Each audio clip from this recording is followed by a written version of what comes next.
Okay, so today we're going to start with scope management. Scope management. We looked a bit at this last week, trying to identify things that are out of scope and in scope at a very quick level. So today we're going to do 1 or 2 exercises today, and so for us today, the objective for us is for us to understand what scope is, explain what project scope is, why it matters, and how it anchors your entire plan. Distinguish between different scope types. Most of the time, people do often make this mistake about, just focusing only on the project. And I'll explain what I mean, not focusing on the actual product that project is trying to produce. Sometimes people don't differentiate between, and this is actually a powerful statement again, can use, during your interview. The product of that project and the project itself, you understand? They are two different things. Even though, of course, it's still almost in the same thing, but they are two different things, and you need to be able to focus. Project manager must have the skill to focus on this, on the project, and focus on what you are producing. So, apologies for that. My nose is really blocked.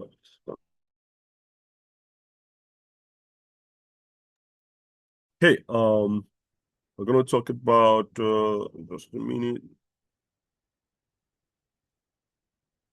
Okay, how to write a scope statement. We'll do a little bit of example here today. Draft a clear, usable scope statement for a real life project scenario. Now, ideally for big project, what happens is if we are going to execute a project, the client will give you a scope of what to execute. So the client have written the scope out for you on what you need to do, and you see clarification on that scope, get understanding of what the scope is. But let me just go ahead of myself. We'll talk about how to build a WBS, that is work breakdown structure, and how to handle scope creep. So these are practical things that I have to just, because this session is all about, doing something practical, not going too theoretical into what project management is. That's not the aim of this training. Scope statement, that's practical. How to build WBS, you'll be doing this at work. And scope creep, it will always come. And this can make or mar you. But this can end your career in a company, this scope creep. And you have to, and this is one of the things why they employ you, why they bring you in, especially if you're not working in a non-technical role. Even if it's a technical role, one of the top skills must have as a project manager is scope creep, because scope creep is something that can delay your project, and it's the boundary where your company begins to make money or lose money, make more money or lose money.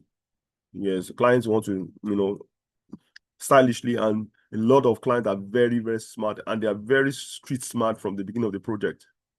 They will know, they will just keep silent on certain things. They know that is not part of the scope. They will keep silent. They will not talk about it. They will expect you to ask or clarify. Once you do not clarify and you sign the PO, but you have entered into their trap. And when you begin the project, and when you are delivering, they start asking, what about this one? What about this one? And they will be like, hey, so we thought that was part of it. Ideally, you did this, so this automatically should come what? With this, that kind of thing. I want to try to use a kind of example that is funny and see, like, if I ask you to sew a suit for me, and a jacket, the jacket and the trouser, and you now come back later, hey, where's the what's it called? What's that one that we normally wins before when you sew a 3-piece suit? What's that one that is inside? What's it called again? The monkey jacket, or what do you call it? Yeah. So, and the client comes back and tell you, hey, where's the monkey jacket of the suit? And I be like, excuse me, you didn't tell me to sew monkey jacket. Excuse me, I asked you to sew a suit. You should know that. Waistcoat. So waistcoat, thank you, sir. Waistcoat. You should know that you should come with a waistcoat. And if we need to argue, no, we ask you to no, you should know, and the argument will start. You should know that you come with a waistcoat. I didn't have to tell you that, excuse me, that is not, we didn't discuss that. And that can cause an argument. It could even be called a legal issue. And one of the things that you want to avoid as a company is legal issue. You want to really avoid it because it destroys reputation. Even though it might be correct, if that client is a big client, if that client is a big client, he won't speak well of you because other clients will, will just look at you. They won't even hear the details of the story. You'll be the one, they'll be the bad one as a company. And most of the time, company might want to bite those costs. And you as the project manager will be the one that will bear the final brunt. Even sometimes might not, the company might actually know that, hey, it's not your fault, but they will say, okay, maybe as an experienced project manager, these are things you should know to protect yourself. And we're going to be talking about this, the importance of this. Please take note of these things. All of this thing I'm saying is enough. When you begin to speak like that, the client already in an interview, they already know, oh, this guy is an experienced guy, this person we are looking out for. It's very, very important. So what is scope? The simple definition is the boundaries of your what? It's really about something that set the boundaries of your project, what you will do and what you will not do. That's what scope is all about. Just a simple thing. It's the framing of my project, setting boundaries for my project, what I will do and what I will not do, what the project will do, and what the project will not do. Okay, sorry. It is it defines what is included and what is excluded. So like the 3-piece suit I talked about, you asked me to sew a suit. So it's up and down. I will have stated to you that, and I will have put an exclusion in there. It does not include waistcoat. You put it there. You must be experienced enough to think beyond, So the whole idea is that when somebody asks you to do something on the project, you look at the project and you ask yourself, okay, this could have been done. This could have been done. And it could even be better this way. It could have been done this way. So those things you are thinking in your head as an experienced project manager, okay, we could have added this, but the client is not doing this. This is what the client is doing. So those things, you state it as an exclusion. Waistcoat is not included. Now, you might be asking, what if you're not a technical project manager? That's why you have to lean on the technical people. They'll be the one to review the scope, and they review the scope, and in the process of setting budget and everything, you're putting costs on what you're going to do. You're asking them, please be clear on what you are doing. Can you put your assumptions, things that you assume in your head, and things that are explicitly not there, excluded? Please write it down. And that way you are setting the boundaries so things are clear. Our assumption is this, like example I'll give last week. I'm building a house. There's a road that leads to that house that maybe is not tied, it's a muddy road, or maybe some other construction going on that road. I will have foresee as a project manager that, hey, if they are bringing metals or sand or timber, lumbers to build the house, there might be some delay on the road. The road might be blocked by other people. It's not my duty, or it's not our duty to clear the road. It's not our duty to make the road look okay. It's that you state it there clearly in your proposal, whatever you are sending to them, maybe in the scope. And that way, so if any of those things happen, you've stated it already. So today we cannot work because of this. Today we cannot work because of rain. Today we cannot work, and all of those things will have stated in your assumption that we assume that issues like that will be taken care of by the client. So the client might assume that, hey, it is your work. You should look for how you are going to get to the site any which way. So you must put those things down, and all of this come with experience, basically, especially from the technical guys, the issues they've experienced in other projects. They bring them, and this is where our lesson learned comes in, and we'll talk about this when we look at the closing phase of the project, where lesson learned comes in. For every project that you do, you must conduct a lesson learned session at the end of the project. And that's how you learn. These are kind of things you also bring into when you're talking during interview, how you improve on your project. One of the powerful way of improving as a project manager is through lesson learned, whereby at the end of the project, and it's not a session whereby you throw blames or you apportion blames. No. And that's why I tell you, emotional intelligence is very important. You are not there to apportion any blame at all. People must feel free, must have the confidence to talk, to speak, you know, and the whole idea is that you want to know things that went well, things that did not go well, so that for the things that went well, you can do more of that, and things that didn't go well, how to forestall it, the problems you encountered. Okay, just a little simple example here. Organize a one-day training event for 30 staff. So it's just a very simple project.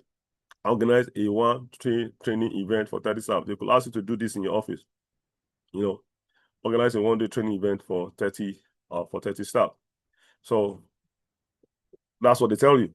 So in scope, venue booking, agenda, facilitator, materials, launch. Those sounds like, things basically that should be there if you are the one organizing what the event they have to take care of, and in terms of what is out of scope, travel and accommodation, post training, certification. So I just did that. So this is all still part of this, event. But is it part of your scope to organize travel, and accommodation for people, especially if, let's say, your company is in BC and you're doing the training in Calgary? Is it my duty? Is it the duty of people to take care of themselves? You have to, take this out, look at everything about that training, what it might involve. And I'm clearly stating that is out of my scope. Post-training certification is out of my scope. So basically, I'm just, even though this could be part of what the one-day training event, but it's not part of the scope. Basically, I'm just thinking just to show you things that were out of scope. So notice how explicitly stating exclusion prevent misunderstanding before the start is very, very important. And I repeat it again, please. Getting things that in scope that are exclusively out of the project is very, very important. And things that are assumptions. Assumptions are basically things that you're in your head, you feel like, okay, there's the expectation that the client will do this to get things ready. You want to come and maybe fix somebody's toilet in somebody's house. My assumption is that as a technician that is coming to come and fix the toilet or the washroom, is that when I get there, the toilet will be cleaned. Ideally you expect that when you get into the house, you should not see poo in the toilet if it's something I fix, like, and or dirty or not, like there's an expectation you expect as ideally, but when you get there, you just saw the everywhere, so the pool is everywhere is covered with poo and things like that. And the person I expect you to clean, I know you, I contacted you to come and fix something for me. You should be able to clean it and do your work. Excuse me, that's not the scope of my work, and I can't do the work until this station what is cleaned, so you can see. And that's why a good contractor will have, when you are given to you, they will have stated those things in your scope of work. Please, the toilet must be in this state, in this state, in this state, in this state, in this state. For them to be able to do their work. So those are assumptions, because that is not really a part of scope. It's not part of work, right? But there are things that it has to be in place for the project so basically there are things that have to be in place for you to execute your project. So that you can't call them part of the scope, but there are things that have to be in place, like the road project I told you about. The road is blocked. It's not part of my scope, but I expect that for me to get to the site, there has to be a good access road. It's not part of the scope, but those are things that are needed for the project. So basically, that's what it is. Expectations, things that is expected to be in place for you to be able to do your scope. Assumptions in your head, and you need to put those things down. What your assumptions are, and what your exclusions are. Okay. So I'll quickly talk about product scope versus project scope. Product scope versus project scope. One of the most common mistakes, CPM make is they confuse what they are building, what you are doing, the product, and the work required to build it. Work required to build it. These are two different things, and I'll explain. Product scope, the features, the functions of the final deliverable, what the end result looks like, feels, and does. So it's where the technical guys comes in right now. Because the technical guys are the one building all of these, the building the product. For example, here I put a mobile app here. All of the features, that's the product itself. It's is what we are building. But the other aspect, which is what the project scope, is where you really come in as a project manager. You understand? Even though you are still part of the product scope, because you're ensuring you want to make sure the technical guys are doing the job. Now, you could deliver a very good product, but very, very bad project management, methodology is applied, in terms of maybe, timing is not done well, budget is not okay. The product is produced, the product is fine, but things went over budget, time was not met, relationship was not managed properly. So you can see these are two different things. The product is okay, they produce wonderful thing, but this wonderful product they produce at the end of the day is over budget, time was not met, relationships were destroyed, quality, issues, certain things were not met, it becomes an issue. So all of the work needed to develop that product, the full effort from start to finish. Requirement gathering, I'm using an IT stuff here right now, UX design, development testing, training, deployment, software, all of these things are not part of the product itself, but they're still part, things that, make you to deliver on your work. So you must ask your team, are we talking about the product of the project? This one question prevents hours of confusion in scope conversation. So when we are delivering the project, in costing of your project, when you want to cost the project, is the scope that you are looking at. So you must know what the cost of the product is and what is the cost of the project management activities. Job, I told you one of the things in the proposal, the client told me yesterday was expecting more budget, more cost hours on the project management activities, and of course I told him why that was very low. He expected more, and of course, and again, I have an idea about the client in terms of project management cost. Somebody already told me that they don't really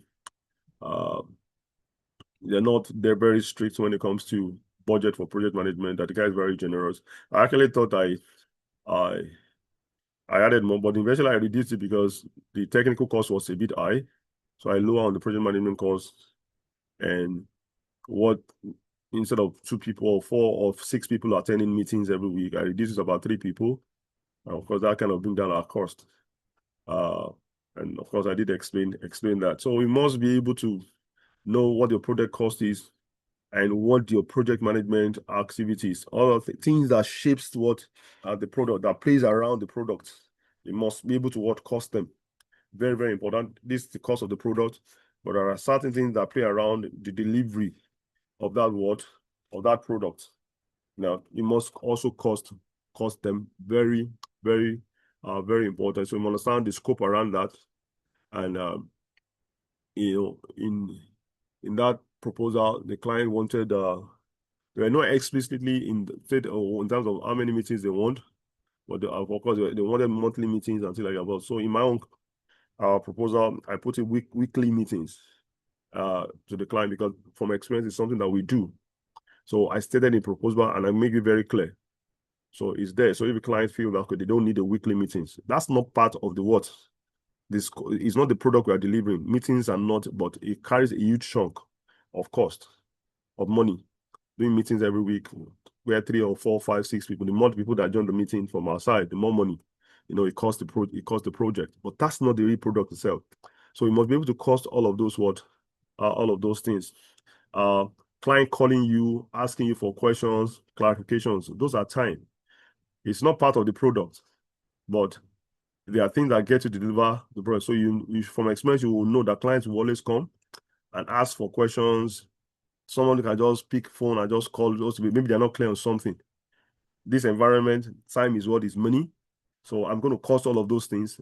I'll put that in my cost to them, like cost for, client questions.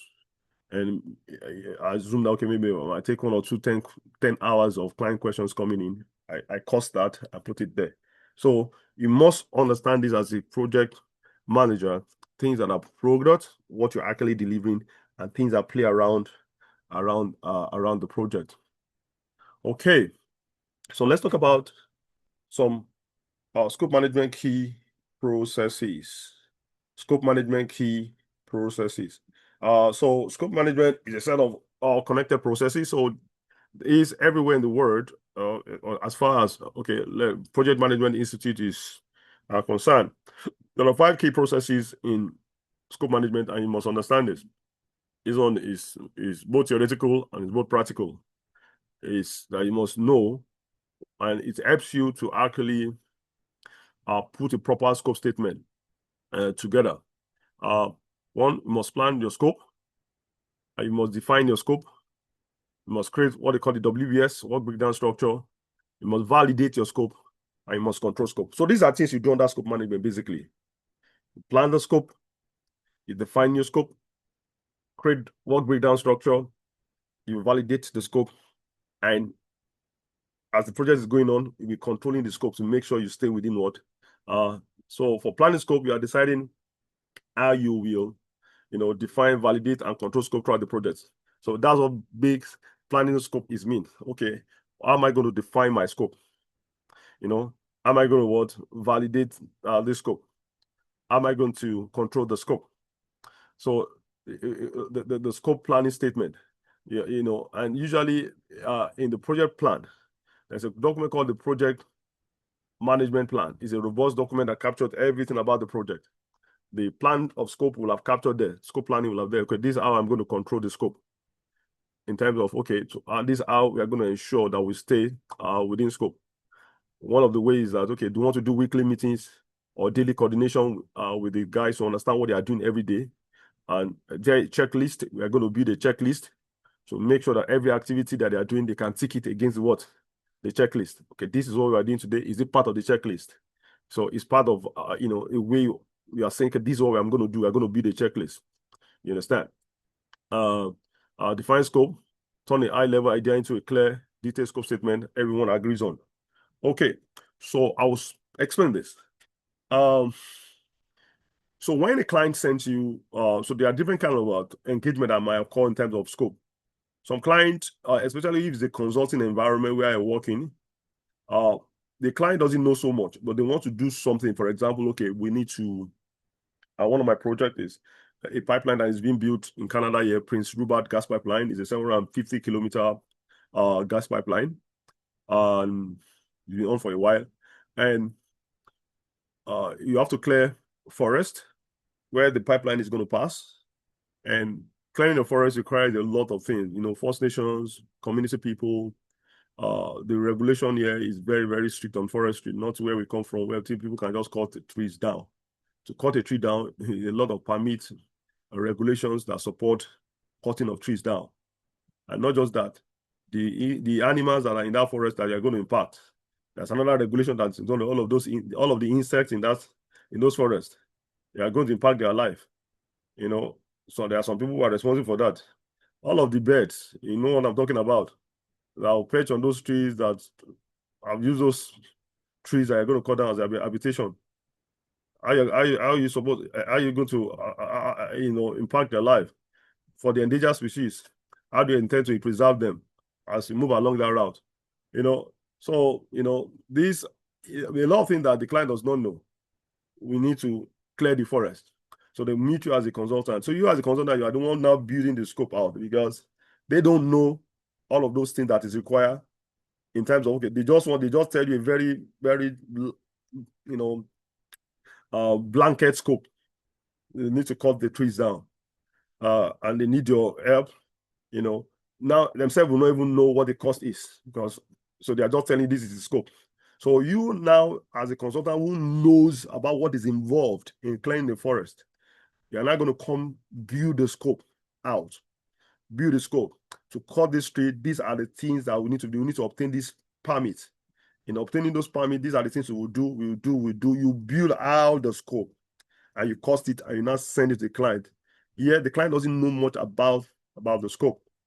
And another client might actually have some consultants, specialists in their company that will build the scope. Okay, we want to do this, we want to do this, we want to do this. You now send it to you. Now, duty is to look at it, this scope, there are other things that needs to be done, look at it. If things need to be added to that, for this to be done, this has to be done. You add it to it and send it back to the client. We call of those things scope clarification. It happens a lot on projects, what we call scope clarification. They send something to you, then you now build a spreadsheet, ask questions on this. Are you not doing this? Are you not doing that? The clients will come back, oh, we are doing this. Oh, we are not doing that.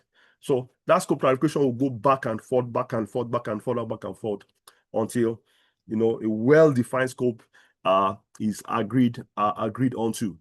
So when we have defined the scope has been, we have a large idea of what that scope is. You now create what they call a WBS, break scope into smaller, manageable places of work that can be estimated and tracked. I'm going to show example. We're going to do an exercise on this also, how to, just create a simple WBS.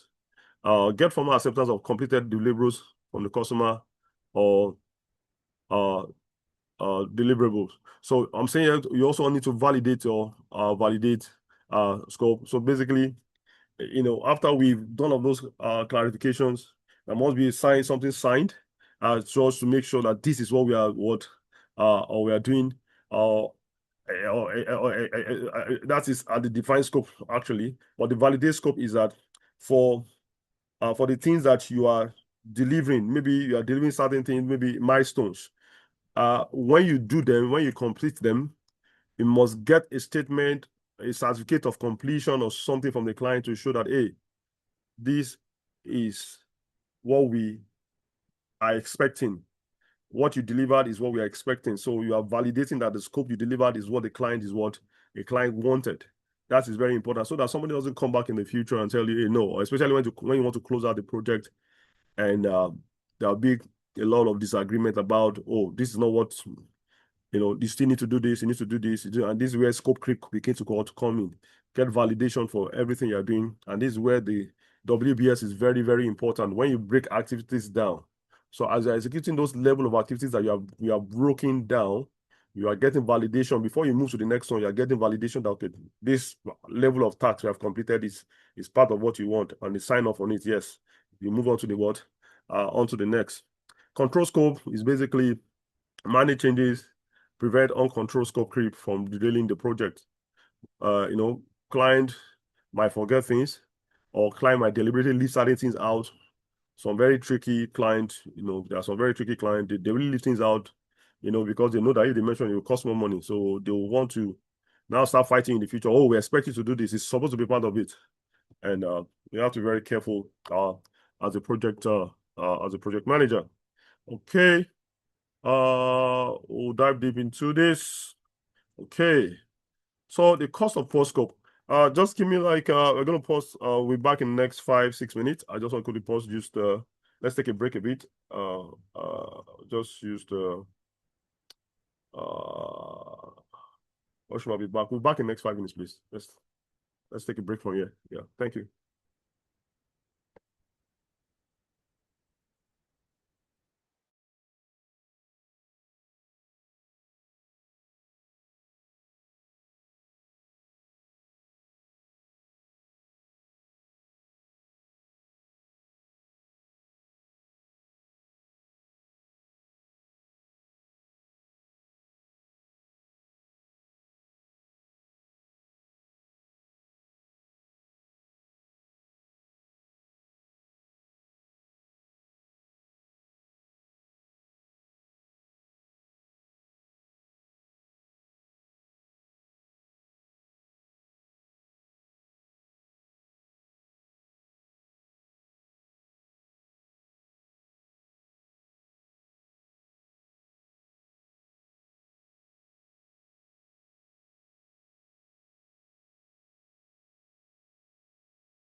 All right, I'm back. Yeah. Okay. All right. I want to talk about the cost of poor poor scope. And the last slide we discussed, please take note of that for interview processes if they ask you questions around scope management. You want to also quickly just talk about, it all starts from you planning your scope very well and understanding, getting clarification and framing your scope. When you say framing your scope, like you're setting boundaries around what you want to do. So you know what is within the boundary and what is outside the boundary. So the cost of poor scope, when scope isn't defined clearly, everything downstream suffers. Here's what happens in practice: missed deadlines.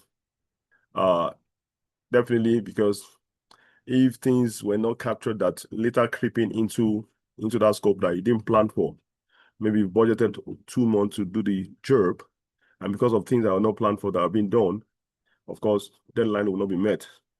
Uh, Budget, this is a big part.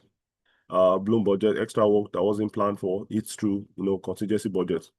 Even if you have contingency budget, like usually, sometimes when we do lump sum project, uh, we put in contingency budget, usually about 20% thereabout for contingencies on planned event.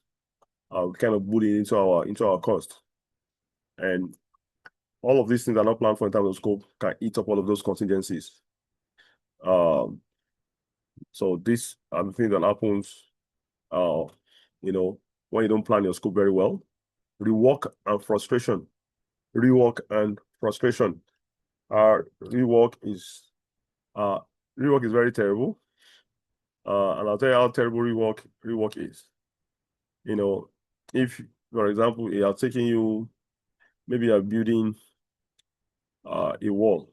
Let's use that example. You are building a wall, and in trying to build a wall, maybe a concrete wall, one of the things that will be in that concrete wall is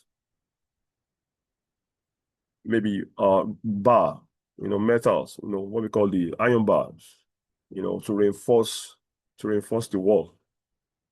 And if there are certain specifications about that wall that maybe they want 4 bars or 6 bars or 7 bars, and in your own, you just assume that this is 4 bars we're going to use, maybe because of the legislation or something. And the client comes back, oh yeah, this is what the legislation says, but the legislation also gave room that for us to improve on this thing. We want you to use 6 bars. And you have built the concrete walls with 4 bars, and there was no clarification on those number of bars we're going to use. And the client wanted 6. Maybe they forget to really state it for you, or they expect you to ask or you to know. So what do you think will happen?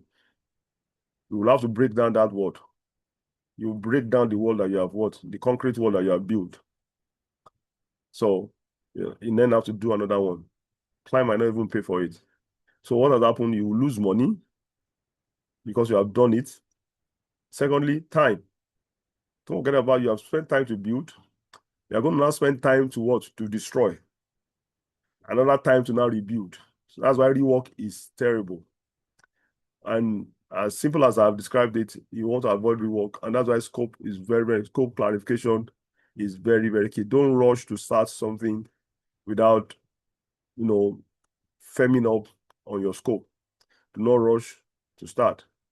A couple of times, my finger have been burnt on projects whereby the assumption was made. That was the word because of relationship with the client and the way we've been working before. I joined that project. There's a manner in which they've been working. And I came into that project and I just started costing okay, this way they've been doing their things are working well for them. I don't want to ruffle weathers. But things were going on pretty well, more than a year. But it came at a particular point in time in the project. Like the Bible says, that came at what a Pharaoh that knew not Joseph. And things what? Things changed.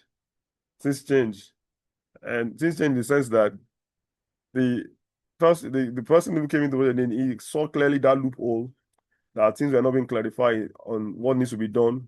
There's a lot of assumptions that that comes to project. We'll do this. Oh, you wanted this. Oh, we'll start them again. Oh, you guys have not done this. Oh, that was not part of what we wanted to do. Oh, what is again? And because there's a common understanding of how things were running, because the end client, maybe the person didn't know so much, or maybe he knows so much, he had an understanding, but things were working that way. When another person came into the project, where when we submitted and the guy was like, no, I wanted this, I wanted you guys to not include this. No, that's not part. No, you guys should have told me. You guys should have known. I can't, there's no, and a lot of, back and forth, frustration was setting. And of course, we eventually resolved the matter, but there's some course we have to bite ourselves. And I have to now putting on my regalia, my full regalia of a board of a project manager on that project was now, I have to put everything on that project. So it's very, very important. Please set your scope. Rework is very, very bad. Teams do the wrong thing, they reviewed it. Morale and productivity would craters. So please take note of that. Unhappy stakeholders, of course, the clients will not be happy. This is not what we ask for. The costless sentence in project management. You don't want to hear that. You don't want to hear that. This is not what we ask for. What I ordered versus what I got. You don't want this to happen on your project. This is not what we ask for. That's why there must be clarity. Emails, verbal communications, final last emailed through document. This is, what you want. Must be clarity. Do not assume anything for the client. Oh, the client will like this. Oh, the client will want this. Do not make any assumption. Any added value you want to add, you must communicate it from the beginning. Please, it must. What they ask for is what you must give to them, please. The client asked for a simple website. No scope was documented. After launch, they wanted only online payment, multilingual pages, and a blog, all within the original budget and timeline. That's a classic scope creep, and it was entirely rentable. Everybody build a website. It sounds right. Okay, somebody wants to ask a question there. Okay. Hello, sir. Go ahead and ask your question, sir. Thank you. And my question is around this, talking about this scope creep. You mentioned a scenario the other time that somebody give you a pair of suit to sew, and you assumed you should know that you make it three-piece. Now, in the event that your client is making those assumptions that you should have known this, at what stage do you try to forestall that kind of event happening down the project? Because, to be honest, you cannot know everything in the mind of the other person. You can only try to make assumptions. Yeah. And assume for them. So how do you mitigate such kind of expectations? Yeah. Okay, thank you, sir. That's a very good question. So it's all start from you. Let me go back a bit. You defining the scope. So you must, to the best of your ability, define what is your scope, what is in scope, and what is out of scope. Now, you're right that sometimes at the time when we are talking about the scope, defining the scope, there are certain things, my information that might not more be clear to you, or that you might not even think about. So usually when you are signing your scope statement or your PO, you're agreeing to it to the client, or you're submitting a proposal or something, cost estimate, there are certain caveat statement that you put in those documents. And those things states more or less like, at the time of putting together this cost estimate, this estimate was developed based on the available information that they will have, based on the defined scope. So if in the event that there are other information that come, subsequent events, this will be reevaluated, and the impact on budget and schedule will be communicated to the client. So there's certain kind of service estimate you put there in those cost statement. One way to kind of you know I would normally say it in the office. I don't want to be vulgar here. You like, we like to cover your own ass. That's what we use. Cover your ass. You need to cover your ass. So you put those statements there to cover your ass. Please protect yourself. Protect. That hello? I wanted to say to protect. Yes. Thank you, ma. So you protect yourself. So put those statements, those caveat statement must be put there. Like I've put off this cost estimate based on the information that's available to me and based on the scope that we have that's defined above. Any other thing that is not captured there will have to be evaluated and check for impact on schedule, check for impact on what? On cost. And this should be communicated. Yeah. So we put all of those things there. Okay, yes, I might not know everything. And I've used the best of judgment. And the spirit behind this cost estimate is not based on what I've listed here. And of course, there are certain things that might come, without my foreknowledge. So if that should happen, then we'll have to sit back to evaluate what the cost is. And so you put that there. So that kind of, covers you a bit. But most of the time, we just put that there if you want to go to litigation, really, that's where you leave. Things want to really get bad, especially if it's a very, very large project. But most of the time, we don't really point to that like that. We still want to discuss things in a gentleman way.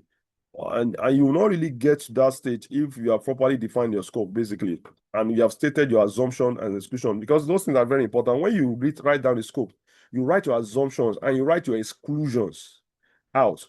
And exclusion really, most of the time, I tell you, is powered by your experience. It's actually powered by my wife is a tailor, and I think she's been working as a tailor for almost 13, 14, 15 years now. And there's certain thing that, I see our interaction with our customer, even when we're back home. And she'll be like, women are so funny, and a lot of things that happen, I'll just laugh and I'll educate my project manager skills. Okay, you didn't do this is your fault. And it comes about to this question that Mr. Boston asked. Like it comes about the fact that there are certain assumptions that they just have in their head. I thought you were going to do this. I thought this was part of it. Excuse me. So as sometimes you just bite it, just avoid arguments, protect relationship, especially if it's a high-end customer that you don't want to lose. That's another thing. If the high-end customer, what do? You just bite the cost. You just look at it, okay, I'll just bite this cost because you don't want to lose that customers. But in the future, you already have this information in your head. So what are you doing? As the person is coming back, or maybe other clients are coming back, you are now putting those things as part of your exclusion or assumptions in your scope statement. So you can see that this thing actually comes from most of them. Experience really matters in these things. And that's why as project manager, you want to lean on your team. People who have worked on similar projects, similar experiences. Thank God there's a world of AI right now. A lot of information are just out there. You can ask AI, questions related to this, what kind of things should you watch out for? And it might bring things out on that. So that's how you forestall it. So please define the scope properly. Secondly, put caveat statement. I usually, if you have a legal team, they will help you frame something. Or like there's a standard statement that organization will have, and those to cover their protect themselves. When you are executing project, and usually you capture that in your cost estimate. It's always at the bottom. Once you put the cost estimate, you don't put the statement. You put the statement there. So that's on. Thank you for asking that question. So that's something how you preserve and also protect yourself.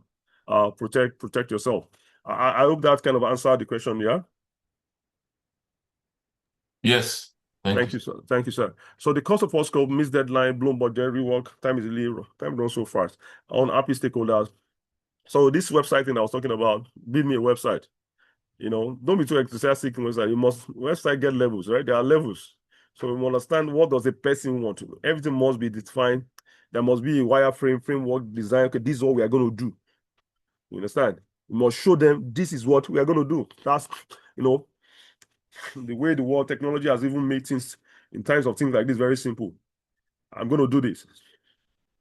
I'm going to design. Even as a tailor, a professional tailor, you want a suit, you can easily do something, you know, through some digital stuff. This is what I'm going to produce to you. You show them. The person sees it. This is what I'm going to produce. So it's very well defined. Give them an image of what we're going to do. So it's very important, please. I'll kind of unflog this. Be very, very bold to discuss this, especially during interviews. Scope statement, what it is. Now, I repeat again, scope management is very important because it's something that can get you out of job. And you can see this is why I can say it can get you out of job. It can get you out of job because it can make your company to lose so much money, and it could become a litigation issue. So please take this very serious. A scope statement is a single document that clearly describes what your project will deliver, what it includes, and what it doesn't. It's your first line of defense against misunderstandings. Back to your question, sir. Misunderstandings, scope creep, and dispute. So client can either give you scope. This is what we want to do. They will give a very elaborate scope. When they give you things like that, then so that's already form a scope statement coming from the client. Now your own job is to read through that scope statement. What the scope client has given you as scope. A client can say, this is what to handle. Some very big client will give you detailed scope. Want this, want this, want this. Then you will now begin to look at each line of the scope, and you must go to each line. Patiently take your time. Read each line of, if you have one that does not like to read, hey, project management is not for you. You must take time to read. Read every line, read every line, read every line, and you now ask for clarifications. You know, after you've asked for clarifications, then, you know, don't forget that scope that client sent to you is already a scope statement. They'll have captured all the things I'm going to list here, and you ask for clarifications. You know, this things that sounds ambiguous. You kind of I light it out. Now, most of the time, I'm talking about and it costs across not just engineering scope or civil scope. When a client sends you that detailed scope, usually they will ask you for, you know, I'm talking about proposal now, and this is where the proposal where a proposal plays a role in scope. So they send you a request for proposal. They will give you the scope of work. We want to build this pipeline. We need this. We need that. Even that scope might not be so robust, but they tell you all of the things that they want to do. It could be like a 30, 40 page scope. Now, you will not develop proposal. Proposal is what your proposal does basically is that you begin to expand on the work that you want to do. Okay, for example, we want to build a 20 kilometer road. Maybe the thickness of the road should be this, with asphalt. Now they've told you that the specification of the kind of road they want. Now, in you developing, you now as a professional know that for me to build this road, there are other things that you will have to do to build that road. You will now state it there. We are going to do this. We are going to do this. We are going to do this. We are going to do this to achieve what you want. You will now break it down further, you know, in that, and this is the extent to which what we are going to stop. We are not going to do. We are only going to build the road. Maybe we are not going to build the gutter beside the road, or we are going to build the gutter so there is a gutter or a drainage. Sorry for that language. A drainage on the road is not part of our scope, or it's going to be part of our scope. You state all of those things there. So even though they sent you a scope statement, and usually through proposal, in your proposal you will have, because proposal is very important, because proposal is what you are telling the client, like, because this, based on what you ask us to do, we are going to do all of this, and this is the cost. And that's what the client, when the client accepts your proposal, that's what they are going to issue you a PO for. What is a PO? A PO is, a PO is a purchase order. Like, that's the contract document that signs you up, go ahead with the project, and they sign the money. Oh, this project is going to cost us 3 million to do for you guys. So when they're going to issue you a PO, they're going to issue a PO for 3 million based on the things you wrote down in your proposal that you are going to what you say you will do. And that is why it's your proposal is actually a scope statement. So that's a version of scope statement. The client has given you a scope. This is what we want you to do. All right. Now you respond to that to that request for proposal. Okay, we are going to do this, we're going to do this, we're going to do this, it's going to cost us this, we're going to spend this time, these are the things we're going to do, these are the things we're going to deliver. And you write you break it down further based on what the client sent to you. So the client is going to hold you on that proposal you've sent there, because now that becomes the scope statement. Very, very important. And that's why request for proposal is very important. But again, I can tell you, always that statement that I told you about, always capture also in the proposal. Like in case we have prepared this proposal at this time T based on information that we have. Events can change, things can change. Donald Trump is fighting Trump right now. I don't have control over that.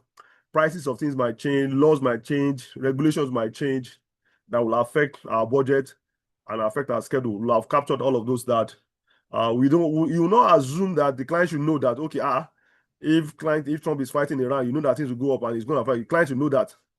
The client might not tell you, no, you don't know that. Oh, you didn't tell us that if inflation happens, it's going to affect your project. So you must state all of those things. That never assume that the client knows. All right. So project objective, the client goes, why you are doing this and what success look like. So basically, most of the time, if you are taking project for someone, they will have defined all of this. So you capture that in your proposal to them. Or if it's an internal project, you must you look at the project charter, the project objective will have been stated there. So you just kind of copy and paste that. Deliverables. This is where it's important in your you must highlight all of the things that you want to deliver out. Now, inclusions, I've mentioned that, exclusions, constraints, assumptions. So you can see all of these things that are listed are very, very important. And this can help you a lot. By the time you start doing all of these things, you write down the deliverables, inclusions, activities and features explicitly covered, explicitly, and exclusion, what is not covered, explicitly covered, constraint, things that might, be an issue during during the project. Fixed time limit, you cannot change time, budget tools, like I was telling you about this proposal, it was time constraint. It has to be delivered at a particular time. That's a constraint. You don't have room around it at all. Like it's time bound. So when you're working on a project that is time bound, you have to be you know that this is a constraint. So everybody's aware there is no way about it. If we have to sleep over the night to get things done, that has to be done because this project is time bound. So understand what your constraint is. And if it's a budget, if it's a fixed budget, project, you must know that because some projects are fixed budget, lump sum. Some are time and materials. I do a whole lot of time and materials project. Back home, I do a lot of lump sum, but here in Canada, most of my projects have been time and materials, and I think I'll explain that later on. So time and materials is, you pay for time, pay for materials as we go on. It's not as if it doesn't have boundary for budget. It does have boundary for budget, but for example, we might say, okay, this scope is going to cost $3 million. $3 million. So that's the boundary of the budget. But usually what happens is we might never spend up to that $3 million. We only pay as we are doing maybe every month, you invoice every month. Okay, we have spent this time and we have spent this amount of materials. Please pay us for that. So we are paying based on the time and the material people are spending. So the project might even finish and you've not even spent up to the $3 million. So if what you have spent so far is $2 million, that's what you get. But you still have $1 million that you have not spent, but you have not spent the time and the materials, you cannot get it. But for a lump sum, I will get the $3 million, even though it's $2 million that I spent. You understand? I will get the $3 million. So I'll talk about that later on, maybe when we are doing cost management next week. So constraint, you must identify what your constraint is. If it's the regulation limit that you must work within, you must understand all of those things.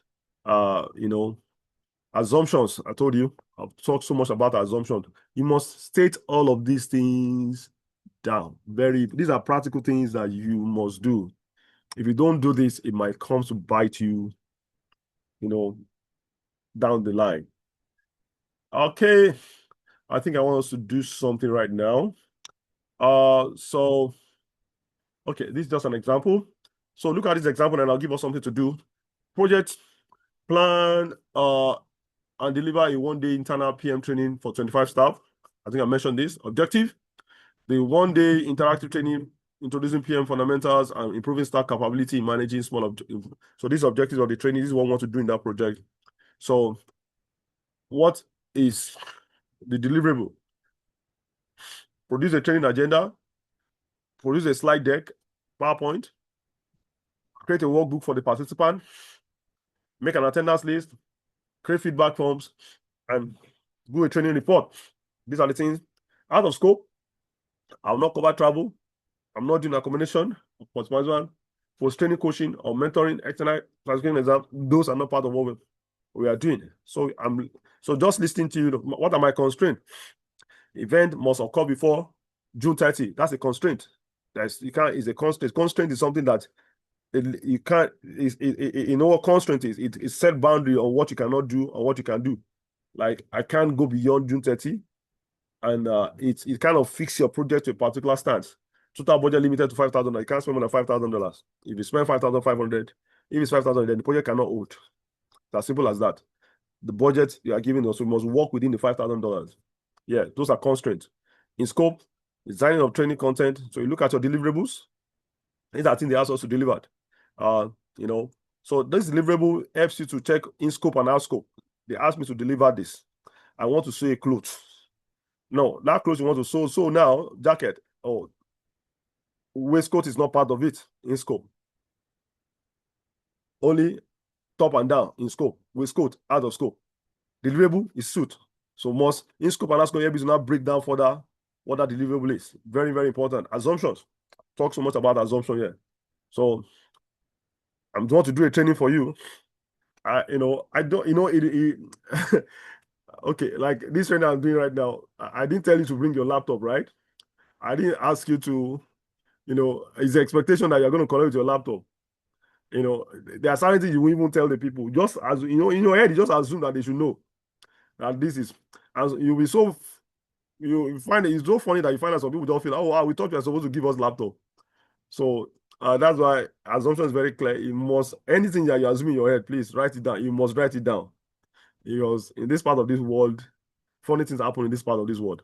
Participants will bring their own laptops. HR will support communication and attending logistics. So those are my assumptions that those things will be taken care of.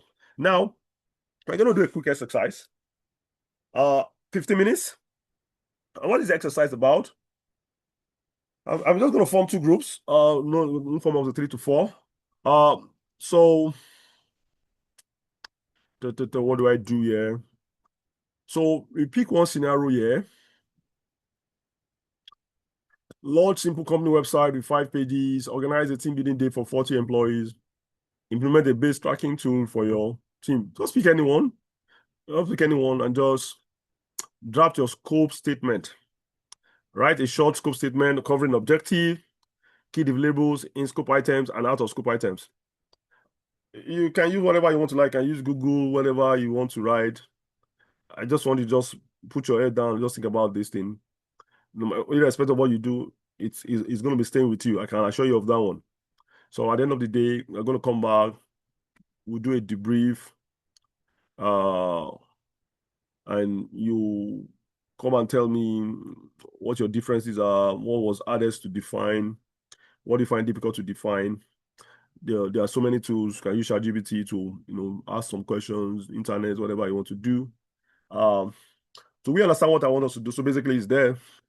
I don't know if I divide us to group, if this screen will still be showing. I'm not so sure. But I'll drop these in I'll drop this in the group chat. Will I drop this in the group chat? I'm going to advise into two group anyway.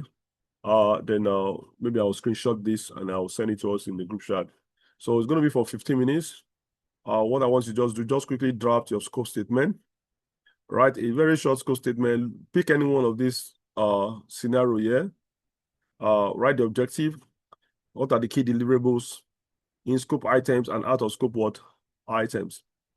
Be creative about it. Like I said, can use different tools. And at the end of the day, you just come and tell me quickly what your challenges are, what do you find difficult to define. Just have an idea of, just get into the breadth of working on scope. Yeah. All right. Is that clear? Or does anyone have any question? Okay. There are no questions.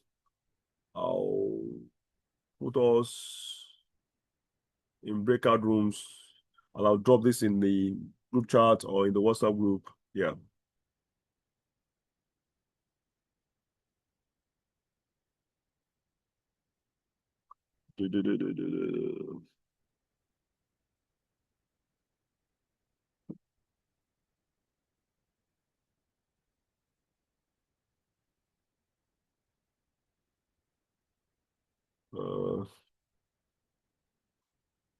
What's happening here?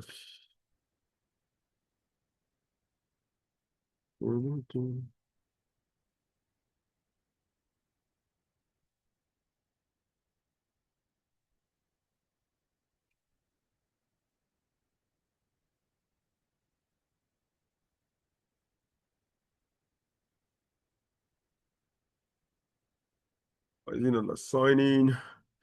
Just a moment.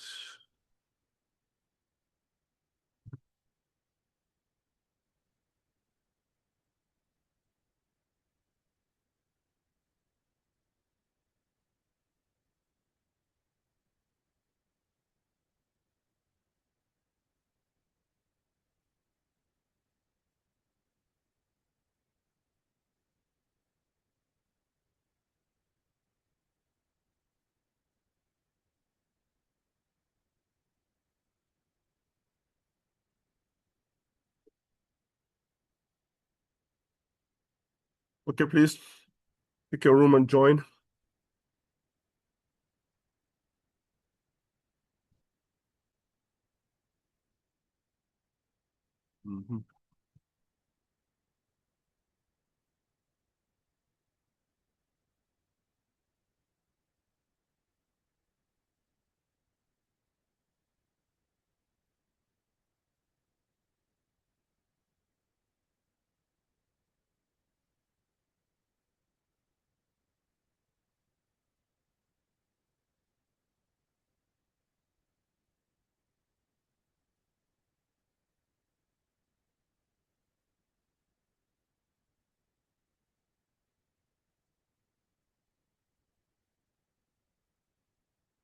Yes, posted it on the posted it in the group. Okay. Okay, I've dropped it in the chat here.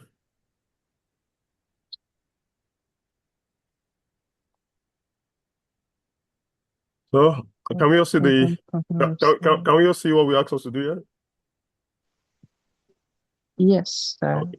All right. Thank you.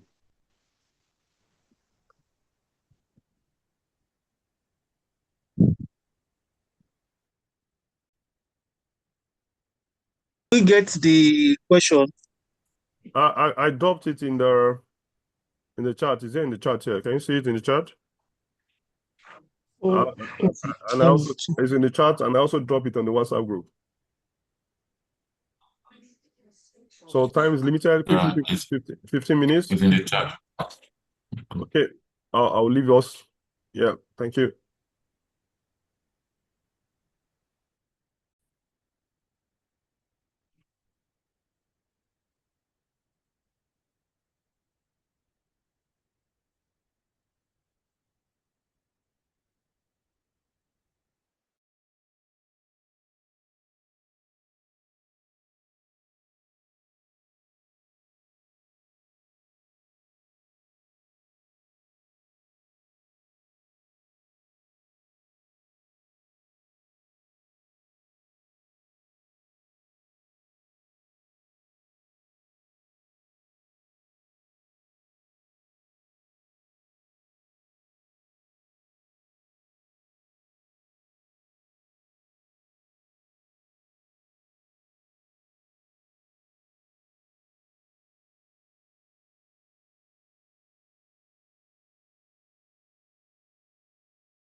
Hello,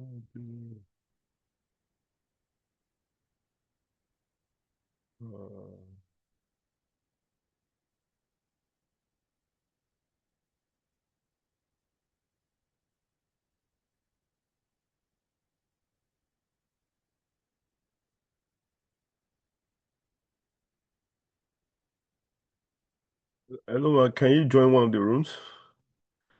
Okay. I think you've joined.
Hmm.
Objective. Okay, welcome back. How was it? Yeah. The time really runs fast. I don't understand. The 15 minutes was just like 15 seconds. I just needed to just give that little time, just to have a stab on it, and I could have given like 20 minutes. I was just looking at my time here. I was just looking at my time here. Yeah, that's why. Sorry about that. I know, but it's a good one. You can just I'm going to show example of something that I just pull up on this. Again, I told you, you just use your Google or ChatGPT or Google. because ideally this is not your project, it's not your area of expertise. Some information you should have just asked. The whole idea of what we're trying to actually get there So is can I talk on what I pulled out? yes, please, go ahead, sir. Okay. First of You are- all, You are what I speaking for pulled your, out is you are speaking for your, you are speaking for your group, right? I don't know my group. Just Were you not in the group? I don't know my group. There were some people that I was hearing what they are saying, but You guys didn't work together. no, I was trying to bring out something, so that's what I was doing. Okay, go ahead, sir. So the whole idea was So that, what that we're supposed to have two groups and we're supposed to work together as a group.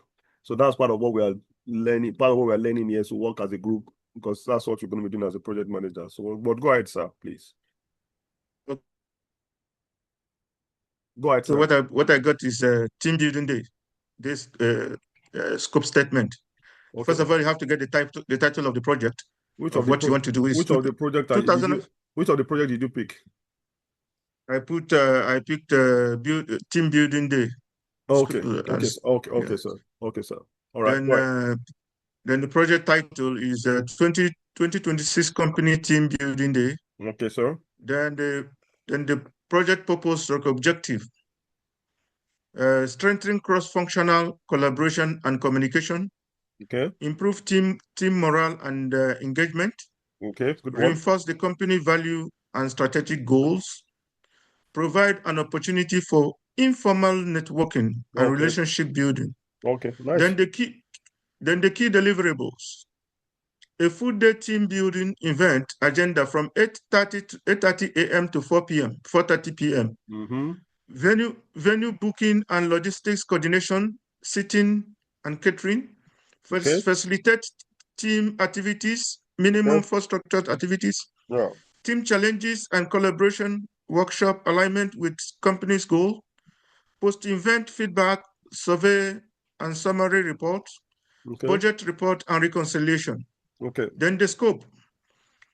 Venue selection and building within the approved budget. Catering, breakfast, snacks, lunch, and refreshment. External facilitators Okay. or internal hosts. Yeah. Icebreakers, problem solving and challenges, and group activities. Okay. Materials, supplies for activities. Everyday to-day coordination and on-site management. Mm-hmm. Feedback collection and summary insight report. Okay, sir. Out of scope. Yes, sir. Overnight accommodations or travel arrangement. Mm-hmm. Alcohol service unless separated approval. Formal training, certification, or technical training programs. Individual performance evaluation. Long-term restructuring initiatives. Then where did the group differ? Purpose of the event. Some view it as a pure social fund. Other wanted measurable business outcome, e.g. strategic alignment and workshop. So hold on there, sir. So because it didn't work as a group, so you cannot really you can't have that because if you work as a group, so the whole essence of that is that of that particular part of the task is that as you are bouncing ideas up, some people might disagree this and this, and that's what I wanted to really bring that out. So somebody might be saying, oh, this is out of scope. Someone might say, oh, this is not a deliverable. I really wanted to pick those things out. So since you didn't work as a group, you won't have that in what you are doing. So you've done a very good job what you pulled out. So at least now you are able to see what objective is and what are key deliverables. What is this event trying to achieve? You must have that at the back of your mind every time as a project manager. This is what we are trying to achieve. This event is what we're trying to achieve. So that when other things begin to come in, you must check, is this part of what the objective of? Yeah, there's something called nice to have. This nice to have, how does it align with what we are trying to achieve with this event? So that's why the objectives and the key deliverables are very important. Then it it helps you to now frame your in scope and out of scope when you understand what the objectives and the key deliverables are. So you understand this is what we are trying to achieve, which we have stated. So these are the key deliverables. of that objective. So based on that, we are going to do all of these things in scope.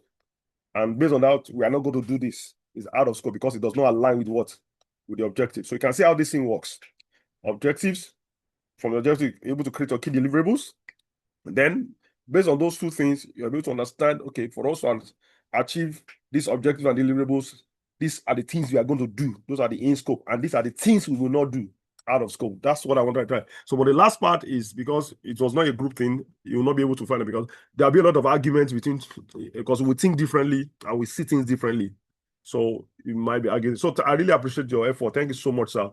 Does anybody want to speak for the other group where I work together? Sure. Thank you so much, sir. Thank you for your effort. I really appreciate that. Okay. Thank you. I Okay. think my team they co-opted me into speaking, so That's fine. I'm going to try to. So we were able to, like you suggested, we use a couple of tools and we come up with some deliverables that we're going to present. So we chose scenario C and we measured it against the SMART criteria to make sure it is what do you call it now, specific, it is measurable, it's achievable, it's relevant, and it is within a particular time frame. So the first thing that we discussed, we came up with was the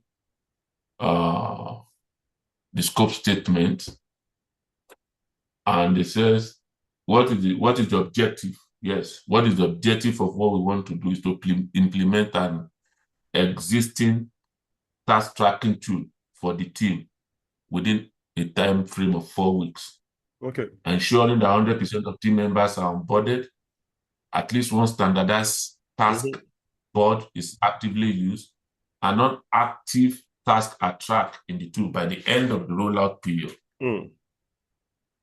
Yeah, that's what one version gave us. Another version gave us, because of our time, they implement a centralized task tracking tool, achieve 100% team onboarding, ensure at least 90% of active tasks are tracked, configure a simple workflow to do in progress completed. Both of them actually did that too. The other one too told us, the key deliverable. The relevant improve task visibility, accountability, collaboration across team, complete tool selection, setup, and team onboarding within 2 weeks. So what are the deliverables? The deliverable will be, number one, to select an existing task tracking platform. It can be Microsoft Planner, it can be Trello, it can be Asana, it can be anyone. Then number two, user accounts and access permission for all team members. Number three, we have a user guide, 1 or 2 pages, to guide those who want to use the platform. Another one, the training session for them too. It can be either training session or user guide, whichever one. We choose one. Then initial adoption report. Okay. I think we can just stop there. Maybe are there what are the challenges you have? The challenges that we have.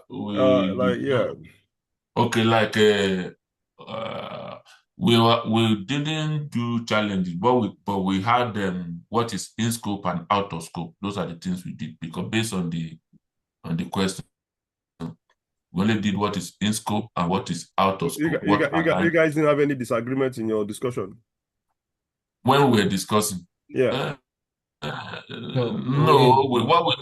What we only had was the fact that I think one of the suggestions was that Mr. Inka want to say something.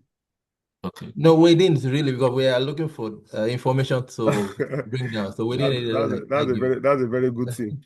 We only have suggestion as to what we are doing. Does it align with SMART? That was one suggestion that somebody did. That makes sense. Yeah. Okay. Yeah. It's not when I say disagreement is a part of what makes a team good. So as a project manager, that's one of the emotional intelligence and skill you must develop, that every contrary opinion to what you think or what another member think is a plus. It's one of the that make the project very good. Contrary opinions. I think differently, I see differently. You must welcome it in your group. It makes you, it brings out the best in your project, because you don't just want everybody to say yes, yes, yes. If everybody saying yes, yes, yes, is what will happen that they are not fully involved in that project. But the truth is that we think differently. We think differently, I see things differently, or experience things differently.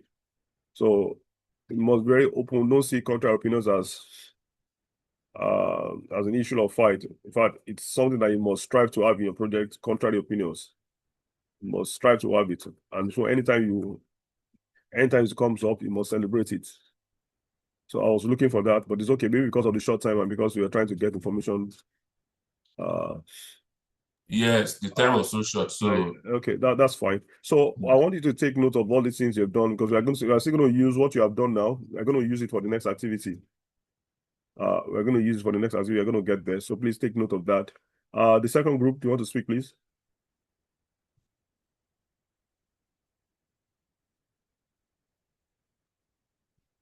The second group. He didn't assign a speaker. Who are people in the second group? Taiwo Lasisi, which group are you? I was in Yinka's group, Rabosun's group. Okay. We couldn't compile everything because of the short time. Okay. I was even to ChatGPT trying to match ideas together, but that's fine. That's fine. I'll take note of this for subsequent things. Thank you for that. Adejoke, which group are you?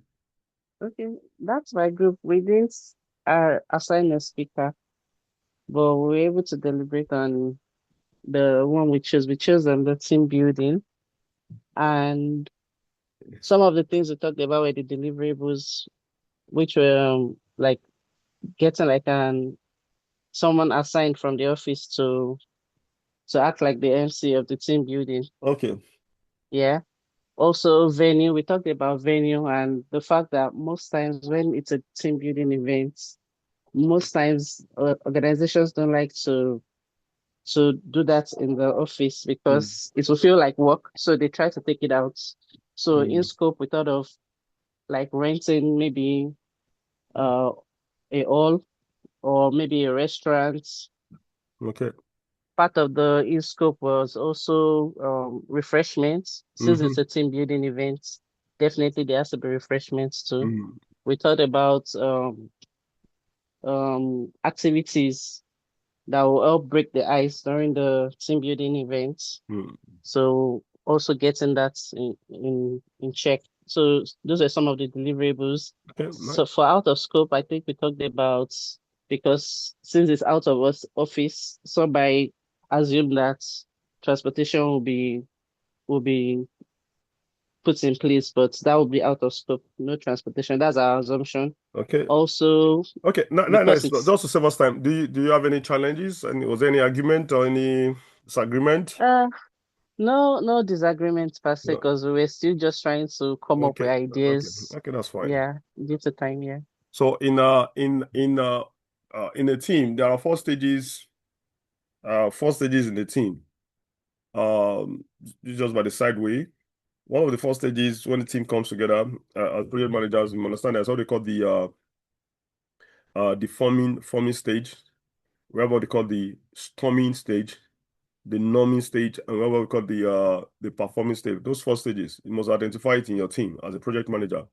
Now, because the reason why you guys have not really got into the different opinions, because of time, and it will come on your project. And that's usually the second. So the forming stage, you're still trying to understand what the project is about. Especially when you're storming the scope. So that stage is it's called the forming stage of a team. You're trying to understand what is this thing about. Now, the moment you understand you have an idea, the team begin to understand the scope, then the storming will begin to have. Storming is like, oh, we begin to have different opinions or different understanding, different clarity, and that's when you start going for clarification. That's the storming. We call it the storming stage. The forming, you're trying to understand. The storming, different opinion begin to come, trying to get clarification. Now the norming is that now we now fully understand. Now we are now performing, or we are not at top gear. We are still now the performance stage that we understood everything is now moving at top gear. So those are the kind of, just note all of these. I'm just, you can just note them down. I don't have them in my slide. It's from this exercise that that's one of the things I'm trying to bring up in this exercise, to get to that storming stage. And that's why I put, in that where the group differ. It will come. It's always part of your project. You must embrace it. It's very good for your project that people to differ. Very, very good. Very, very good. In a team, difference is very, very, very important. And in our culture, when we begin to differ, we begin to fight each other when we have different opinions. It's part of a team. It must happen in a team. It's what makes a team better and a team good. If it's not there, if you don't have differences, it's either people they are disinterested, people are just saying, yes, let's just go, or people are not critically thinking. Then if you don't see that in your group, then you need to start asking questions as a PM or as a leader of the team. If you don't have differences. And so it's a pity, like I said again, our culture, we see different opinion as somebody attacking us. It's all right. It's part of where we're in this training to learn all of these things. So you must learn to work within a group.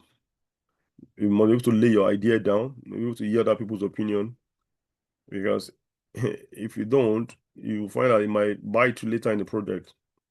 I think we're all Christians there, right? We know in part, right? You can't know everything, no matter the level of experience you think you have. So please, let's take note of that. I appreciate this effort. Please, let's take note of what we have done. We're still going to use it. Please, next one. And the next one, you won't be able to, you have to put this thing down. It could be a paper, biro, or draw it with your Word document, whatever you want to do it. Maybe I'll give you some output time. But I still have one more or two more exercises that we need to do today within the short time that we have left. So the next thing after we define our scope is we understood what we need to do. We need to move up to what we call the work breakdown structure. Work breakdown structure means breaking the work down. Breaking the work down. I want to build a house. Building a house is what, I want to build a 3-bedroom flat, all room and suite. That's what they've asked you to do. They've given the picture and everything. Now, to do that, in-house now, you need to sit down and break the work down into what? Into milestones. Foundation is a milestone. The first deck is a milestone. The second deck is what? Is another milestone. So to build the foundation, there are certain things you will do to build the foundation that you further break that down. The second deck, which is another second milestone, there are things you will do to build the second deck, you break it further down. To build the second deck, there are certain things. So that's how you break down work down into into manageable. Finally, break them to what we call the manageable task. Manageable task. And it is one of the reasons why WBX is important, because it helps you to manage your project. It also helps you to cost your project. When you want to cost project, you cost it at the level of what? WBS. When you are broken down, that what they ask you to do. Now look at the way you'll be talking about things you are talking about. We're going to rent a venue. We're going to get launch. We're going to get materials. So that's you breaking down the event now into what? Into all the things that need to be done. We need to get an event. What are the things we are going to do to get what? To get an event. So you are now further breaking down again. What are the things you need to get the catering? What are the things you need to do to what? You are further breaking it down again. That's what bring down, and it's very important because this helps you to break it down into manageable tasks, and also helps you to be able to cost your project. The more you are able to break down your project down, the more you're able to cost your project very well. It helps you to, for costing purpose, it helps you to be able to cost, because when you now break it down, okay, we need to get a venue.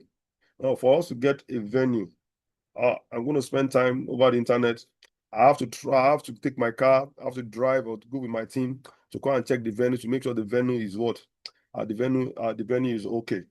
You have to make payment. So you can see all of those tasks you do, it helps you, to understand. So for example, if you need to cost it now, you start costing, I have to drive, what's money for your fuel, money for your time, I'm going to browse, check things out, I'm going to check 2 or 3 places, you'll be able to cost things very well. Work breakdown structure is very, very important. What is WBS? Work breakdown structure. Work breakdown, as in work breakdown structure. Just look at a tree, for example. A tree has a shoot, a stem, and it has branches, right? It breaks down into branches. In that branches, it begins to have other things that, I don't know what you call those things that shoot out from the branches. All of those things that should, again, begin to have leaves, right? So you can see starting from the root to the what? To the main trunk. Trunk has branches, has other branches. You can see the way, just imagine how the tree goes down. So that's how, a good example of what a work breakdown structure is. You're further breaking things down, all to the what? To the fruit of that what? Of that tree. All right. So why it matters? Enables more accurate time and cost estimate. I can tell you it's one reason why it's very, very important is that it helps you give you a good cost estimate. Because if you don't break it down to the manageable activity, you might not be able to get, you might be estimating your cost bad. And when I doing costing, I'm going to show us what, that. Why WBS is very, very, very important. Yeah. Clarify who is responsible for each piece of work. Exactly, again, as you're breaking it down, apart from putting cost to those activities you're breaking down, you are able to also, okay, Mr. A will take care of this. Mr. B will take care of this activity. So as a PM, you can now start, taking accountability, asking people for a particular task. Okay, how far with this task? Go to Mr. C. After with this task, you go to Mrs. D. How far with this task? It helps you to, as you are further breaking it down, questions will be coming. And that's where all of those storming things will start. Another storming thing will start happening again. People start asking questions. Some hidden things that you're not seeing can come out. So this is very important.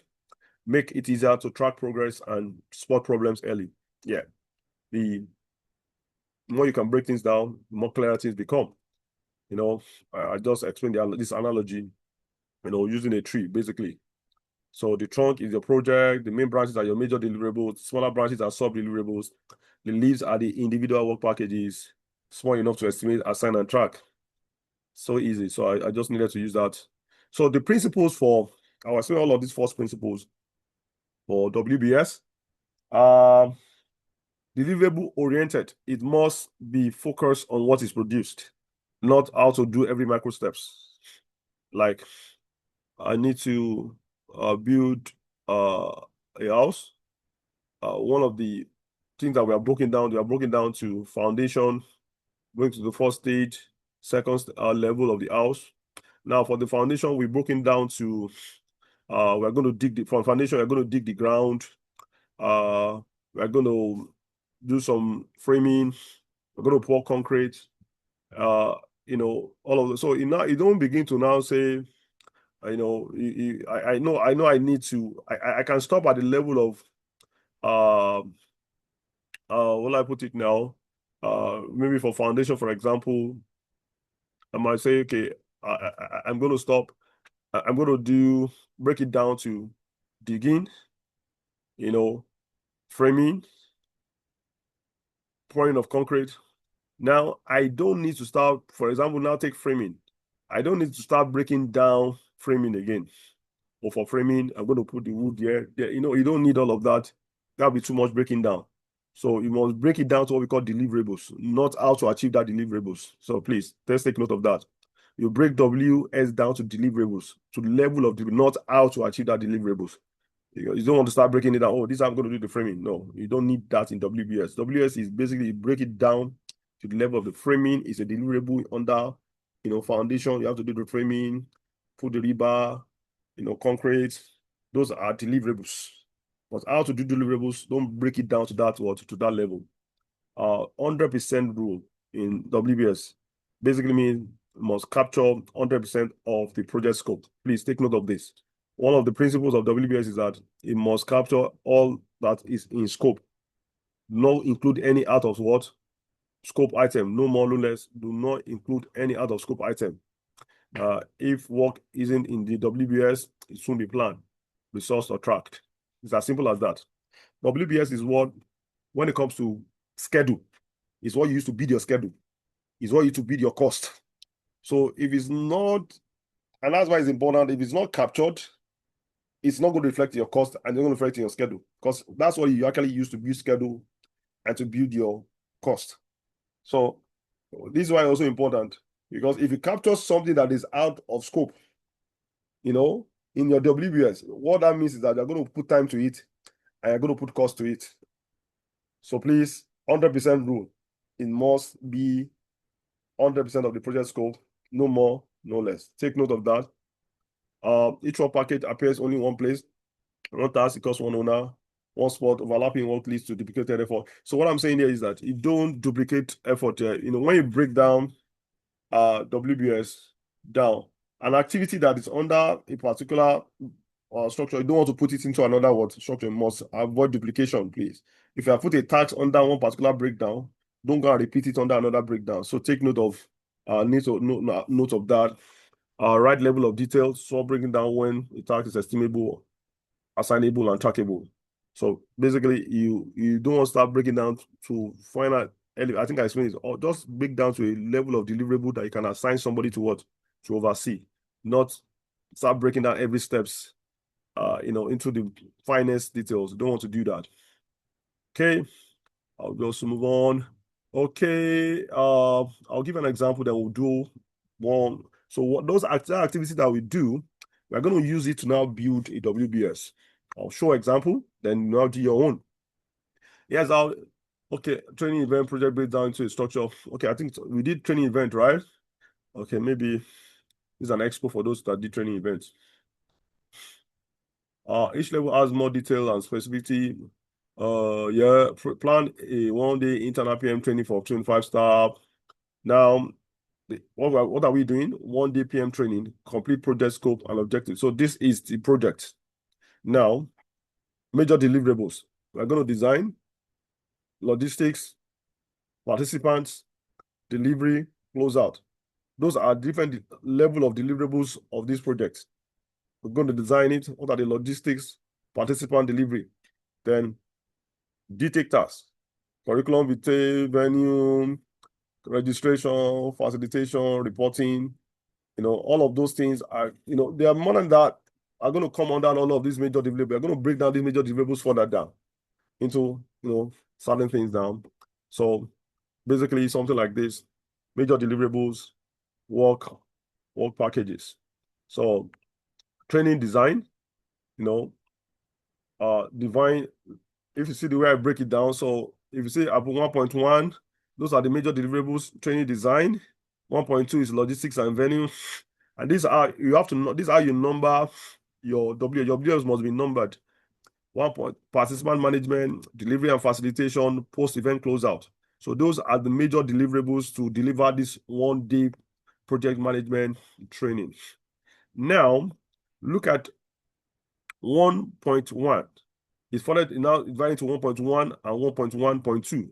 I further divide this training design into two things: define the learning objective and develop slides.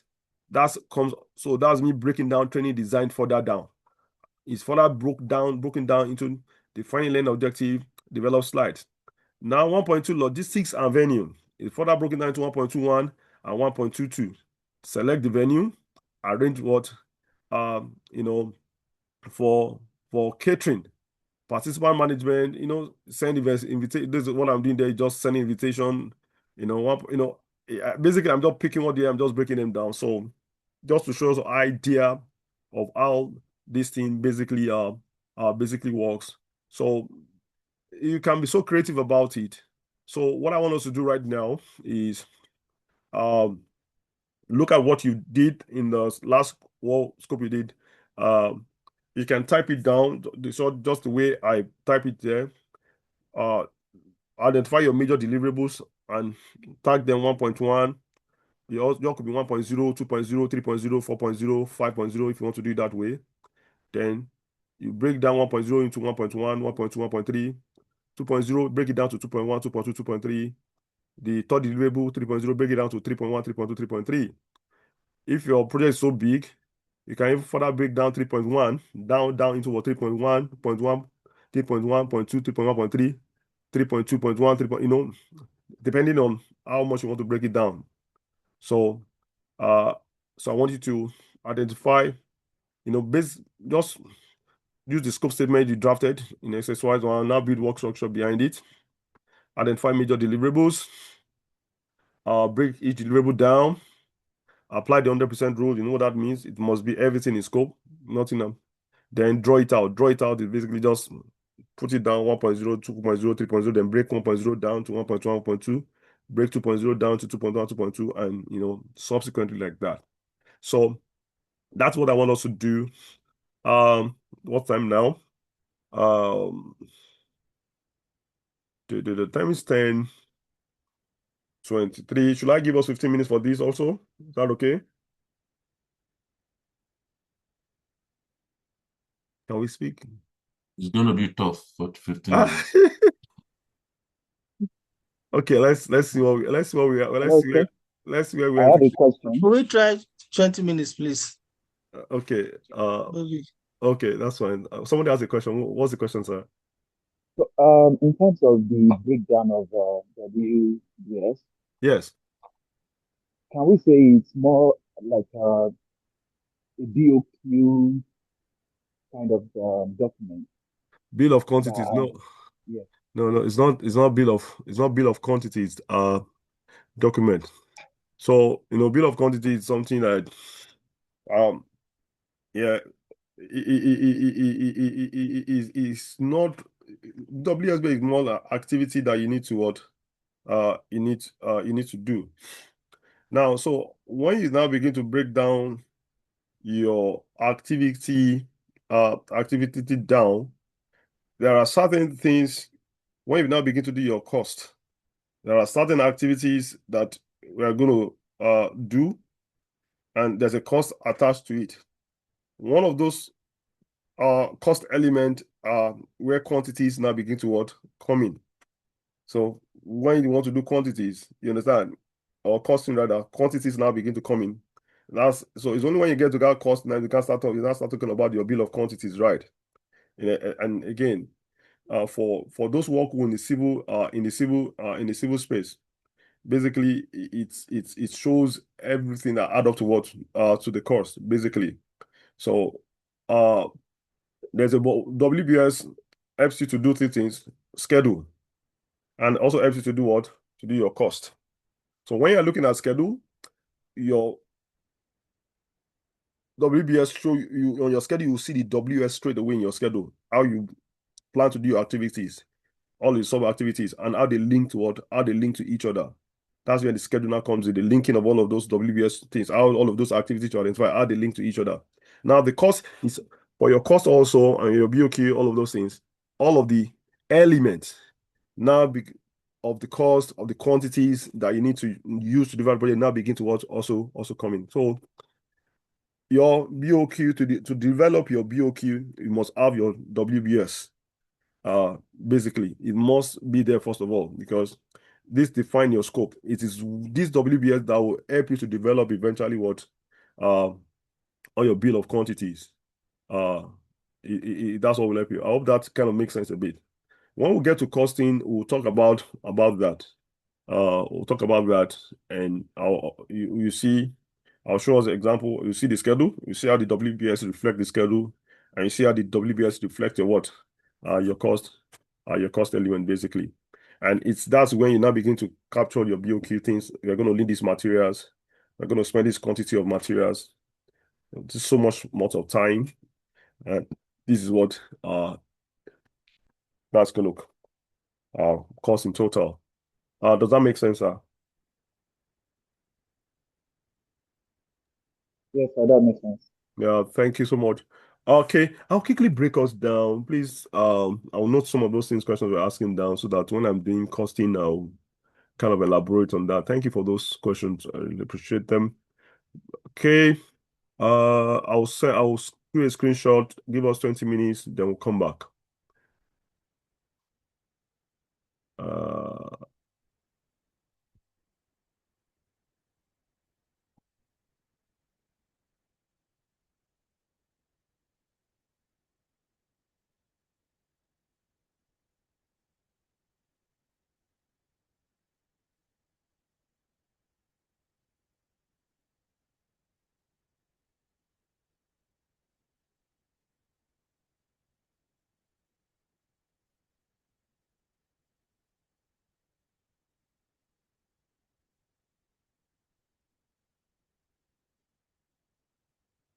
I'm Yes. dropping I think okay, I'm dropping the exercise here. Please assign a leader. Please, that's the very first thing you need to do. Assign who's your leader, who's taking notes. That's the first thing you do. All right. Can we see the assignment? The work, the exercise? Can we see it? No. I dropped it in the chat. Okay, got it. I dropped it in the chat and I also dropped it in the WhatsApp group. Yes. Yes, Okay, yes. okay, thank you. Let me join the other group and let them know. I have mine on ChatGPT already. Okay, sir. Can you give us? We can't share our screen, and we needed to put something on the screen for all of us to Okay. Yeah, that is a kind of a challenge, a constraint on our part. Oh my God.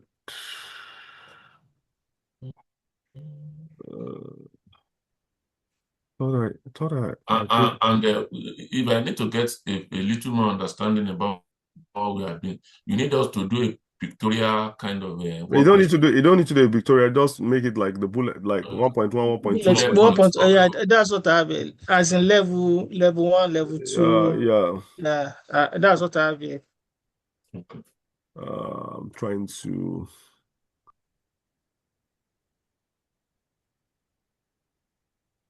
I don't know when others share. Thought I gave us. Maybe you can share in the breakout room. Maybe that's what is happening. I've given the right to share. So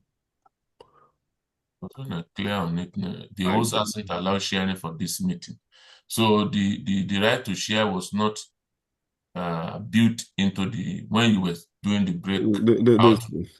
The breakout room, right? Yes, I think it should have been built into it right from the time you were setting it up. Share screen. Advanced.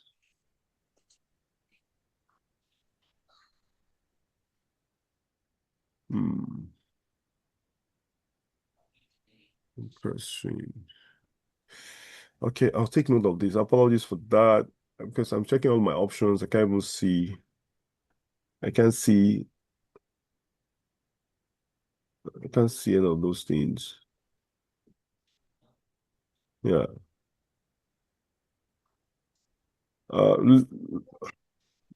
Apologies for that. I can't see anything here. Maybe because the meeting is already running again. The breakout is already running. Brother, okay, just go ahead. Let me share my ChatGPT in the chat and just make sure you are sending it to this group. Okay. Yeah, I know. Not to the general group. I know. Okay, all right. Okay. You click where I say to everyone and you select each of us.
Okay.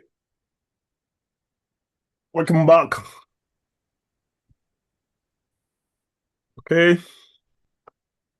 How was the session? Did we have fun with it?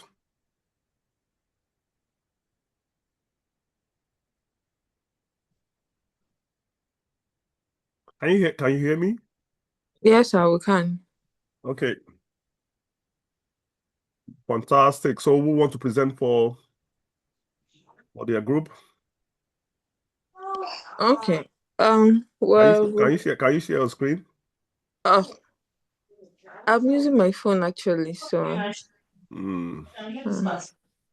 Next time when we are doing group work,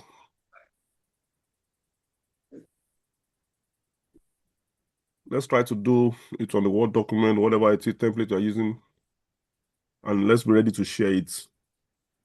okay. You don't need presentation. That's where everybody can benefit. Oh, okay, sir. Now with this your phone, now nobody can benefit from what you're doing. So there's no other person that has it, you know.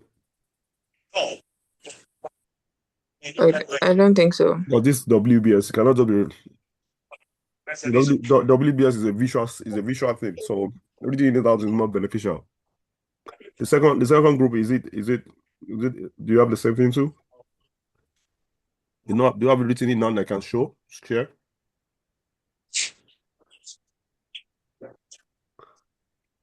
Second group?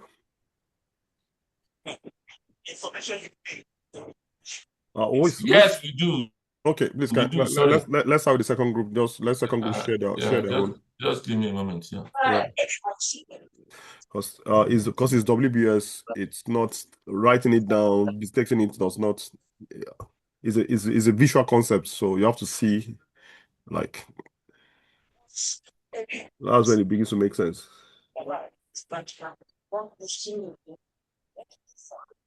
Are you able to share your screen, sir? Yes. Just okay. Beauty.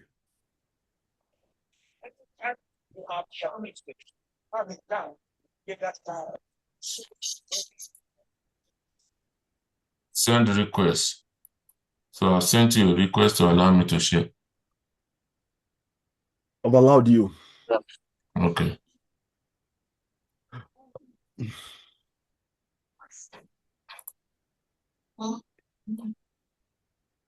Can you see the screen now? Can everybody see my screen? Yes, we can see your screen. Yeah, this is our work breakdown structure. So we broke it down to 6 stages. The first stage is the initiation. What's the project again? Basic tracking tool. Okay. That is it here. This one. That's the scenario C is what we dealt with. So the first thing is to initiate the project and plan for it. We define the objective and success criteria. We identify team members and stakeholders. We confirm project timeline, which is 4 weeks, and assign roles and responsibilities. Then the next thing is the evaluation and selection of the tool. We identify the potential task tracking tools. We evaluate tools against the requirement, cost, ease of use, the features. We select task tracking platform and obtain approval to proceed with selected tool. Then the next stage is tool configuration and setup. Create a task tracking workspace, configure standardized task board. We define the workflow columns to do, in progress, and done or completed. We set up permission and access levels, develop task templates. They will establish the task naming, ownership, and due date conventions. The next one says user onboarding and training. So because based on our scope, we intend to train those who will use it. We add all team members to the tool. We create quick start user guide, then we schedule training or walkthrough session. So The work training and walkthrough session, I think is going to be one off. Then if you have any subsequent challenge, you consult the user guide. Then we deliver live training session, add initial question and issues. Then we roll out the tool, migrate current active tasks into the tool, ensure new tasks are created in the tool, monitor initial usage and adoption, verify success criteria met 100% of board active board usage. Okay. Then we close the project. Okay. Thank you so much. I know you use ChatGPT to create this, which is fine. That's the whole idea of AI. But now, when I start looking at your project initiation and planning, I'm seeing. No, one thing I mentioned to you on that WBS is that it must be a deliverable. It must be deliverable oriented. It must be deliverable oriented in the scope. So confirming project timeline 4 weeks in your project initiation and planning. Do you think that's a deliverable oriented? Like, can you assign cost to that? You find out that that's more like yeah, it's good to note those things down as part of the things you will do on your to-do list work, but it's not something that you put in a WBS. Confirm project timeline 4 weeks. You're just confirming something. It's not yeah, we're going to deliver in 4 weeks. And your schedule is going to be built when you now build all of the WBS. When you build everything will be built to be done in 4 weeks under your schedule. But that's not really so. What I'm saying is that when you're building WBS, that's what I was trying to tell us. So you don't break WBS down such that it now becomes so like if you're doing a very big project, you are gonna have a very long shit. So it must be deliverable. What are we delivering on this particular WS you just broken down? What are we delivering? That's in the scope. So something that we can put cost to each of the items. Exactly. So yeah, exactly. So must think in that line. Something that you are delivering to the client, or getting convention from something from what it basically like it must be deliverable oriented. Confirming project timeline. Yes. And again, because maybe it's a small project, maybe this might come and usually under your schedule, if you want to start putting a timeline to this, that how many is this going to be like a zero duration? Because really, there's no activity. You're just sending an email to a client or confirming over the phone and then going 4 weeks, and it's not going to take you any time to do that. So I'm just highlighting that. Usually, sometimes people might still put this on their schedule or to confirm. Because why I might put that on my schedule is because if I feel that particular activity, if it's not confirmed, then other things, there are certain things that I cannot do if that thing is not confirmed. But looking at confirming project timeline, it doesn't stop anything. It doesn't stop any work. But if that particular thing I need to confirm, even though it might not require so much time to be done, but if it's not confirmed, I cannot move. For example, when I do schedule, I'll put client issue PO. Client issue PO is not a task like that I have to do. It's just something that if client does not issue PO, I cannot start the work. So I put that in my schedule. So why am I putting that in the schedule? Is that because when I'm sending my schedule, preliminary schedule to the client, I'm telling them we're going to start this project on this time, and the schedule will show when we're going to end it. We are going to look at all of this on that schedule. So if from your WBS that you are going to all of these activities you are putting on your WBS, that's what they are going to put into your schedule and begin to put timeline, begin to build your schedule, and begin to link things together. Okay, when I finish this, I'll go and do this. When I finish this, I'll do this. Now, if I put a line like, for example, client issue PO in my schedule as a WBS item in my schedule. So, and I will now link a lot of activities to it that I can only start this activity. I can only start this activity if client issue me PO. and I'll put a date there, maybe 4th, today is 28th of March.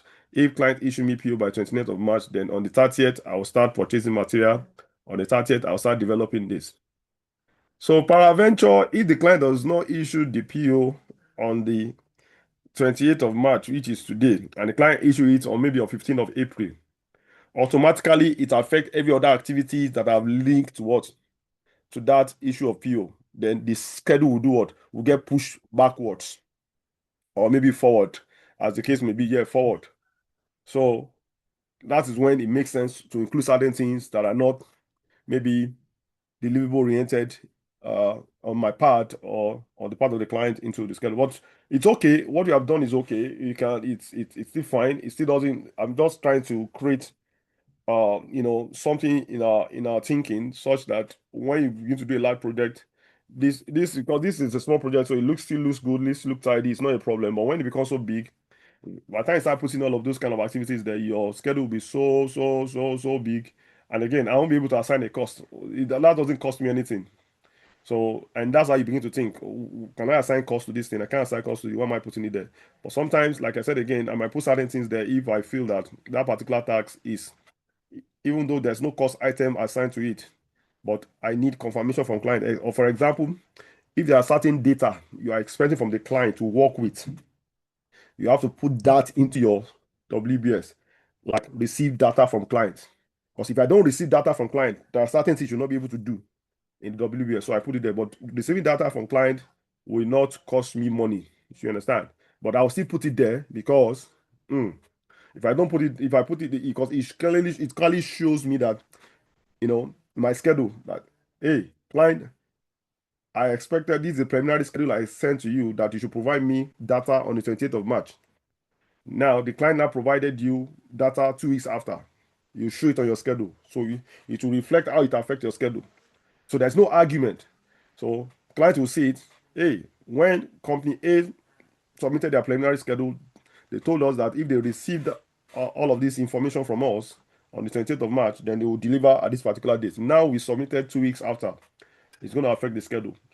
At that point, excuse me, when such issues, when they occur like that, it is a project that has a specific timeline for delivery, right? Is it not going to affect the time you are? If it is time and material, for example, the project is supposed to go for 8 weeks. The client is coming with data after 2 weeks, so it's pushing to 10 weeks. Who account for the cost of the 2 weeks that you were waiting? So if for them, how does your company get paid for those 2 weeks? Thank you for those questions. So that's why the time and material is time and material is very, very key. Even though it's in a lump sum project, it's still okay. So your schedule, you send the schedule to the client. I need data by this date, and for these dates, I'll deliver at the agreed time that you want us to deliver. If you provide me, now when client, when it's getting to that date that the client is supposed to provide you data, your work as a project manager is to start communicating to the client. That's why I said project manager is communication. So you need to send emails. Don't just make phone calls. This is very good. It's very, very important. You must learn how to make phone calls, speak. But immediately you speak over the phone, you must send your conversation via email as discussed over the phone. This is to protect yourself. Send it to the client that, data will be provided, by tomorrow. I look forward to receiving those data. Please note that if the data is not received, it's going to affect our schedule. You note it. Just let them know. Once you have communicated that, then you are covered fully, 100% what? 100% covered, because you communicated via email. Is in your schedule also that you have developed and you have sent to them that if data is received on this date, we will deliver on this date. If they now deliver after 2 weeks, you show it on your schedule the day you receive it, and it's going to push your schedule backwards. So that way you are protected. And that's why schedule is important. Schedule management now comes in now. So it's not sorry for cutting you short, sir. Yeah. How many level of reminders will you? Because you said if you send it a day before, they might take it as definitely not a day before. You don't send a day before. As the project starts, you want to get your information as much as possible. So you are sending up. You have not received this information. Usually want to give your client. Somebody will tell you give your client like a week gap. You don't want, because if it's a client that's so busy doing so many things, you don't want to start sending email every day. That's like a rule of thumb. They'll tell you if I call you now first and twice and you don't pick your call, don't call the third time. Those are ethics. Ethics of phone call. If I call you first time, you don't pick. I call you the second time, you do not pick. Then the next thing you can do is just to send a text message. Don't call the third time. So yeah, also you kind of and it's got to do with culture. Actually, it's got to do with culture. Something that maybe just do a week reminder. Depending on the time sensitivity of that data, if it's getting closer, if it's like you still have a lot of time, maybe 1 week. But if it's getting closer, just can do like 2 days or 3 days difference. So it's more of a cultural thing. I've had project whereby I sent a reminder and the person will be like, oh, yeah, it was just like 3 days to send me a reminder. I'm still working on it. So I've already sensed that person doesn't like to be disturbed like that. So some people work differently. Some, when you send an email today, they might not get to that email you sent to them in the next 2 days. It depends on the working culture. For me, if I want to close work, I will stay on that. I make sure I read all my emails. I attend to all my emails before I leave work every day. It's a culture of work for me. Even though I cannot do what you're asking me to, I'll respond to you that I've received your email and I will note it down. For some people, you find out that it's after 2 days that they're just reading your emails. So you must understand the culture of who you are working with. That's why this is where stakeholder management comes in.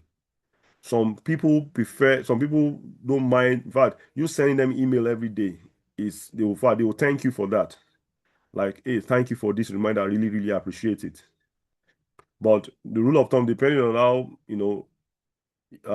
like 2-3 reminders is perfect. 2-3 reminders is so perfect. So far, you have done like 2-3 reminders, you are protected. And immediately, like you send after second, fourth, second, third, a day you send. On the day you send, when has begin to expire, now you don't need to start disturbing them. Don't be getting like 3 days, 1 week intervals. Just let them know you can put. But most of the time, please do a phone call. Is important. Maybe every day or every 2 days, you can do a phone call. Then do an email to follow up. So it's more of a cultural thing. In Canada, they don't like to be disturbed here too much. So you can give them like a 1 week interval to remind people, or twice in a week reminder. But I think most of the time, some people want 1 week. Send me today. If I don't get a response the following week, I send another response the following week, because I don't want to clog your email with a lot of emails. So I'll say by rule of thumb in Canada, 1 week is fine. But again, it now depends on who you are working with again. So you need to balance. You need to balance that. Yeah. Yeah. Can I share what we did? Oh, why not, sir? Before you go on, I think I raised my hand. I have a question. Okay, please go ahead, Joe. Okay. Is it not because I know there is communication, whatever plan, document that you plan. Yeah. And what is it not part of what you do during your stakeholder consultation to agree on communication, medium, frequency, and all of those, so that if those things are documented and signed by both parties, then you can follow that to be able to do in your communication plan. Because I hear you. You don't really put all of those kind of things down. Those are nuances of project that you don't need to start writing things. Like maybe some people write it down, but I've not seen in my project where I write those kind of nuances. My communication plan basically are asking who to communicate to on the particular item. You list all responsibility matrix. If I need this particular item, who do I need to reach out to? And you don't necessarily talk about the frequency. Yeah. So you don't really talk about, when we want to talk about frequency has got to do with frequency of meetings. We're going to be meeting twice every week. We're going to be submitting reports, every day. Those are the kind of things you talk about frequency. But in terms of email responses, no, these are professional ethics that everybody should know that if I send you an email, you should be able to respond. But compliance will tell you, like, if they send an email, they deserve well, it's a client that will tell you don't really have as maybe if I'm executing a project for someone, I might not be setting that, but some big clients will tell you, please, they need a response, like maximum of 2 days when they send an email a request to you. But it's not something that you want to put into your project timeline, but it's just a professional rule of thumb to know that you remind your client about certain things, especially things that are of deadline. And some client might actually state explicitly, please remind us. So the whole idea is just study the scope of work that client has given to you and whatever document is given to you, basically. But the rule of thumb, again, like I said again, is 1 week. Give a 1 week interval for reminder. But for when you're getting critical, then make it twice a week as a reminder. Yeah. I'll show you. In fact, I did that. I still did that yesterday. There was something that I was hoping for. So what I did was go and look at the last time I sent the email, and I found out, okay, the last time I sent email was Thursday last week. So that's like almost a week already. So I sent an email yesterday to the client. Almost immediately, the person responded, "Oh, sorry, thank you, I appreciate this reminder. I'll get back to you next week." And you want to start document that. I've seen cases whereby somebody is asking me for reminder of something I need to give, and the person now start putting reminder 1, reminder 2, reminder 3.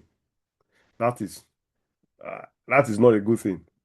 It's like you're already putting and the only person that can do that is the end client. I can't do that, but the client, because they are so big, they'll start telling me reminder 1, reminder 2, reminder 3. And at the end of the day, they're the one calling the shot. But if I'm the one collecting money from someone, the big guy, I know, I'm the one begging for a project, I can't be telling somebody reminder 1, reminder 2, reminder 3. So you must know where your power. That's why we talk about this stakeholder power, grid. You must understand where your power lies. Yeah. So I hope that's kind of explained, that part. So that's a good question. It's really a good question because some people get pissed off when you begin to ask them things. You ask them today, you ask them tomorrow, you ask them, no, you don't do that. Don't do that. Don't do that. Once you have sent an email today, wait till the following week again. But if it's critical, you can maybe the next 3 or 4 days send another email again. But most of the time, do a call first. It's important. You need to manage that relationship. Instead of sending an email, pick up your phone and call. You understand? So when you call, if I call you today and the person make a promise on that phone, then you now send an email appreciating the person for the call that, oh, I'll be expecting as promised on the phone, I'll be expecting those documents tomorrow. Okay, I think you're good, sir.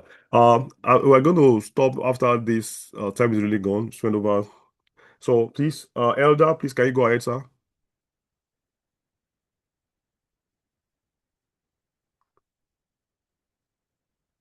Hello there. Are you there, sir?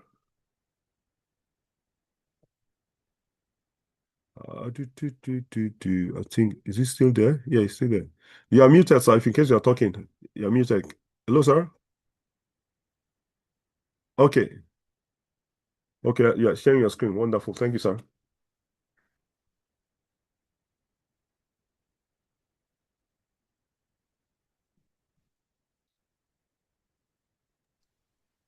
So this is the work breakdown structures based on the first one I did. You are not seeing. I'm seeing a lot of documents. I'm not seeing the WBS. You're not seeing the WBS? Yes, all I'm seeing is your file. I'm seeing all your file. I'm seeing your fine picture. Okay, sure. I'm sharing it now. I think so. It's not. Well, I'm seeing your screen, but what I'm seeing your screen is are just your files. You're seeing my files? I'm seeing your folders where all your files are, your passports, PMI certification.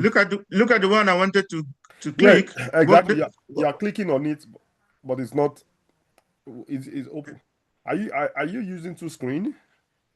Okay, share your screen now. Okay. Your screen is shared, funny enough. Are you using double screen? Yes. Okay, maybe the screen where that you need to bring it. You need to bring that document, that Word document, to the screen where your folders are showing. Yes, it's there already. This is this one. Is this one that? Okay. I don't know why it's not sharing. Share. On share, sir, and share. So when you are sharing, share entire screen. Okay. Okay. Okay. Now I'm sharing now. I hope I'll be able to get it. Yes, sir. Where's my work document? This is where I'm sharing from. This is the item. Share. This one. Are you able to see it now? Yeah, we're still seeing your folders. Oh, sorry. I'm seeing your folders right now. The work breakdown structure. Share. Yeah. So what I'm saying now, if you can you drag? If the Word is the Word document open right now? Yes, it's open on my own side. Can you drag it to the screen where your folders are? Yes, it's there already. It's saved there. I think the step you are missing, sir, is when you are sharing, it will give you options of screens. Click on the one that says entire screen. That's the way you're going to get it. Entire screen, or if you are using double screen, it's going to show you, it's going to number your screen for you, and it's going to show the number where the Word document is showing. So that's when you will click. Okay, I'm not able to share it. We can see now. Correct. You can see it now? Yes, sir. Okay, the work breakdown structures. The topic is project team. I just want to show you. I don't want us to start elaborating it. Okay, that's fine. 1.1, define the objective, identify the stakeholders, approval of the scope and the budget. 2, planning, develop event agenda, define success criteria, risk identification, communication. Then under monitoring control, budget tracking, vendor coordination, issue management. Then we have closure. Post-closure, that is survey distribution, feedback, analysis, summary. Okay. And that's it. What this just to kind of break down the phases of the project. This is not, it didn't really break down like a scope WBS, basically. No, it's more or less like a project WBS, not the product we are delivering, what we need to do, because the lot of things, budget tracking, vendor coordination, issue management. To think about it, what am I delivering on that budget tracking to the client? Vendor coordination, what are you delivering on that? So those are the questions you ask yourself. What am I delivering on that budget tracking to the client? What am I delivering on that vendor coordination to the client? What am I delivering on that issue management to the client? So, or maybe not to the client, to my organization right now, because you're organizing an event. So yeah, these are activities that you will do behind the scene as a PM, tracking, coordinating, things like that. But in terms of the scope deliverables, that might not really be it. But what this is still also good, because at least right now, the whole idea I'm trying to drive out is this: when we move to schedule and cost, you appreciate this WBS much better. But at least now we get the groove of why WBS is like looking at the scope of the work. I'll repeat it again. Look at the scope of work, what we need to do. You now break it down, the deliverables of the work. You break it down like the event management, for example. I'm going to get a venue. That's a deliverable. We're going to provide meal. That is a deliverable. We're going to provide resource materials that we're going to use in the training. That's the deliverable. So you are breaking down into deliverable that you are delivering for that particular. So that's what the angle I want you to see it from. But all of this you are doing now, because these are the things that you should have. Breaking all of these things down as well is part of the things that you do as a project manager. When you're planning your project, and especially when you're planning your scope. This is good. I appreciate what we have done so far. Next week I'm going to round up on this scope management, and we're going to keep start on cost management. I'll share some things with you that I did there, and I'll just send it to you in the group. I'll also share the material so that we can quickly round up next week on this. And there's another exercise I want us to do, but we can't do that today. It's supposed to be a role play. I want us to do a role play, on this issue of scope. I want us to look at scope creep and do a particular role play. But we can't do that role play today. We'll do that role play. And the whole idea is just, and I want us to please engage in this. If you're in the group, please engage, speak, is to get us into that groove, like put yourself into that framework of a project. And what I wanted us to please do again for me is, please, I need everyone to please join the there's a group I sent. I think I invited us, everybody. I must have, if you is there anyone that didn't get an email to join a group? I will have to confirm. I'm not sure if I got it. I did not get it. I will reconfirm. I did not get it, sir. Okay. That's surprising. I thought I sent an email for everybody that I joined via the website. Okay, I'll get the link. Please let's join the group. One of these I want us to provide it. I'll send out information later. I want everybody to kind of drop, if there's any project you are involved in right now, drop it for me we'll drop it in that group, what you are doing, what that project is about. And I want to pick specific example of what people are doing as examples to talk about and to deal with, instead of me creating some artificial things on my head. I'm trying to balance everybody there because we are from different backgrounds. That's why I'm using this kind of examples I'm using right now. So please drop the kind of project you're involved in or project you're involved in the past. Drop them in, and you can also try to create a WBS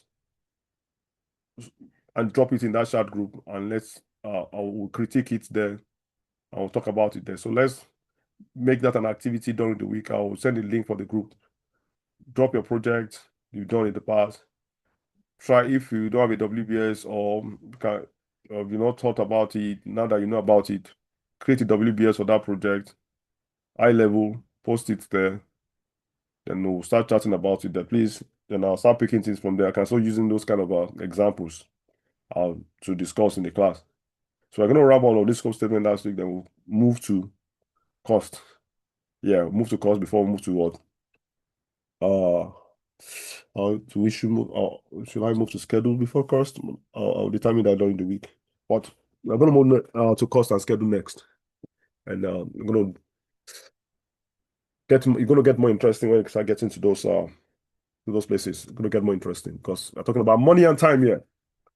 Thank you, everyone. I appreciate we spend 25 minutes extra. Yes, appreciate. Thank you so much. If you have any question, please, that's where the group is meant for. Drop your questions in the group. Also, I send a link. Please start dropping your link. And please,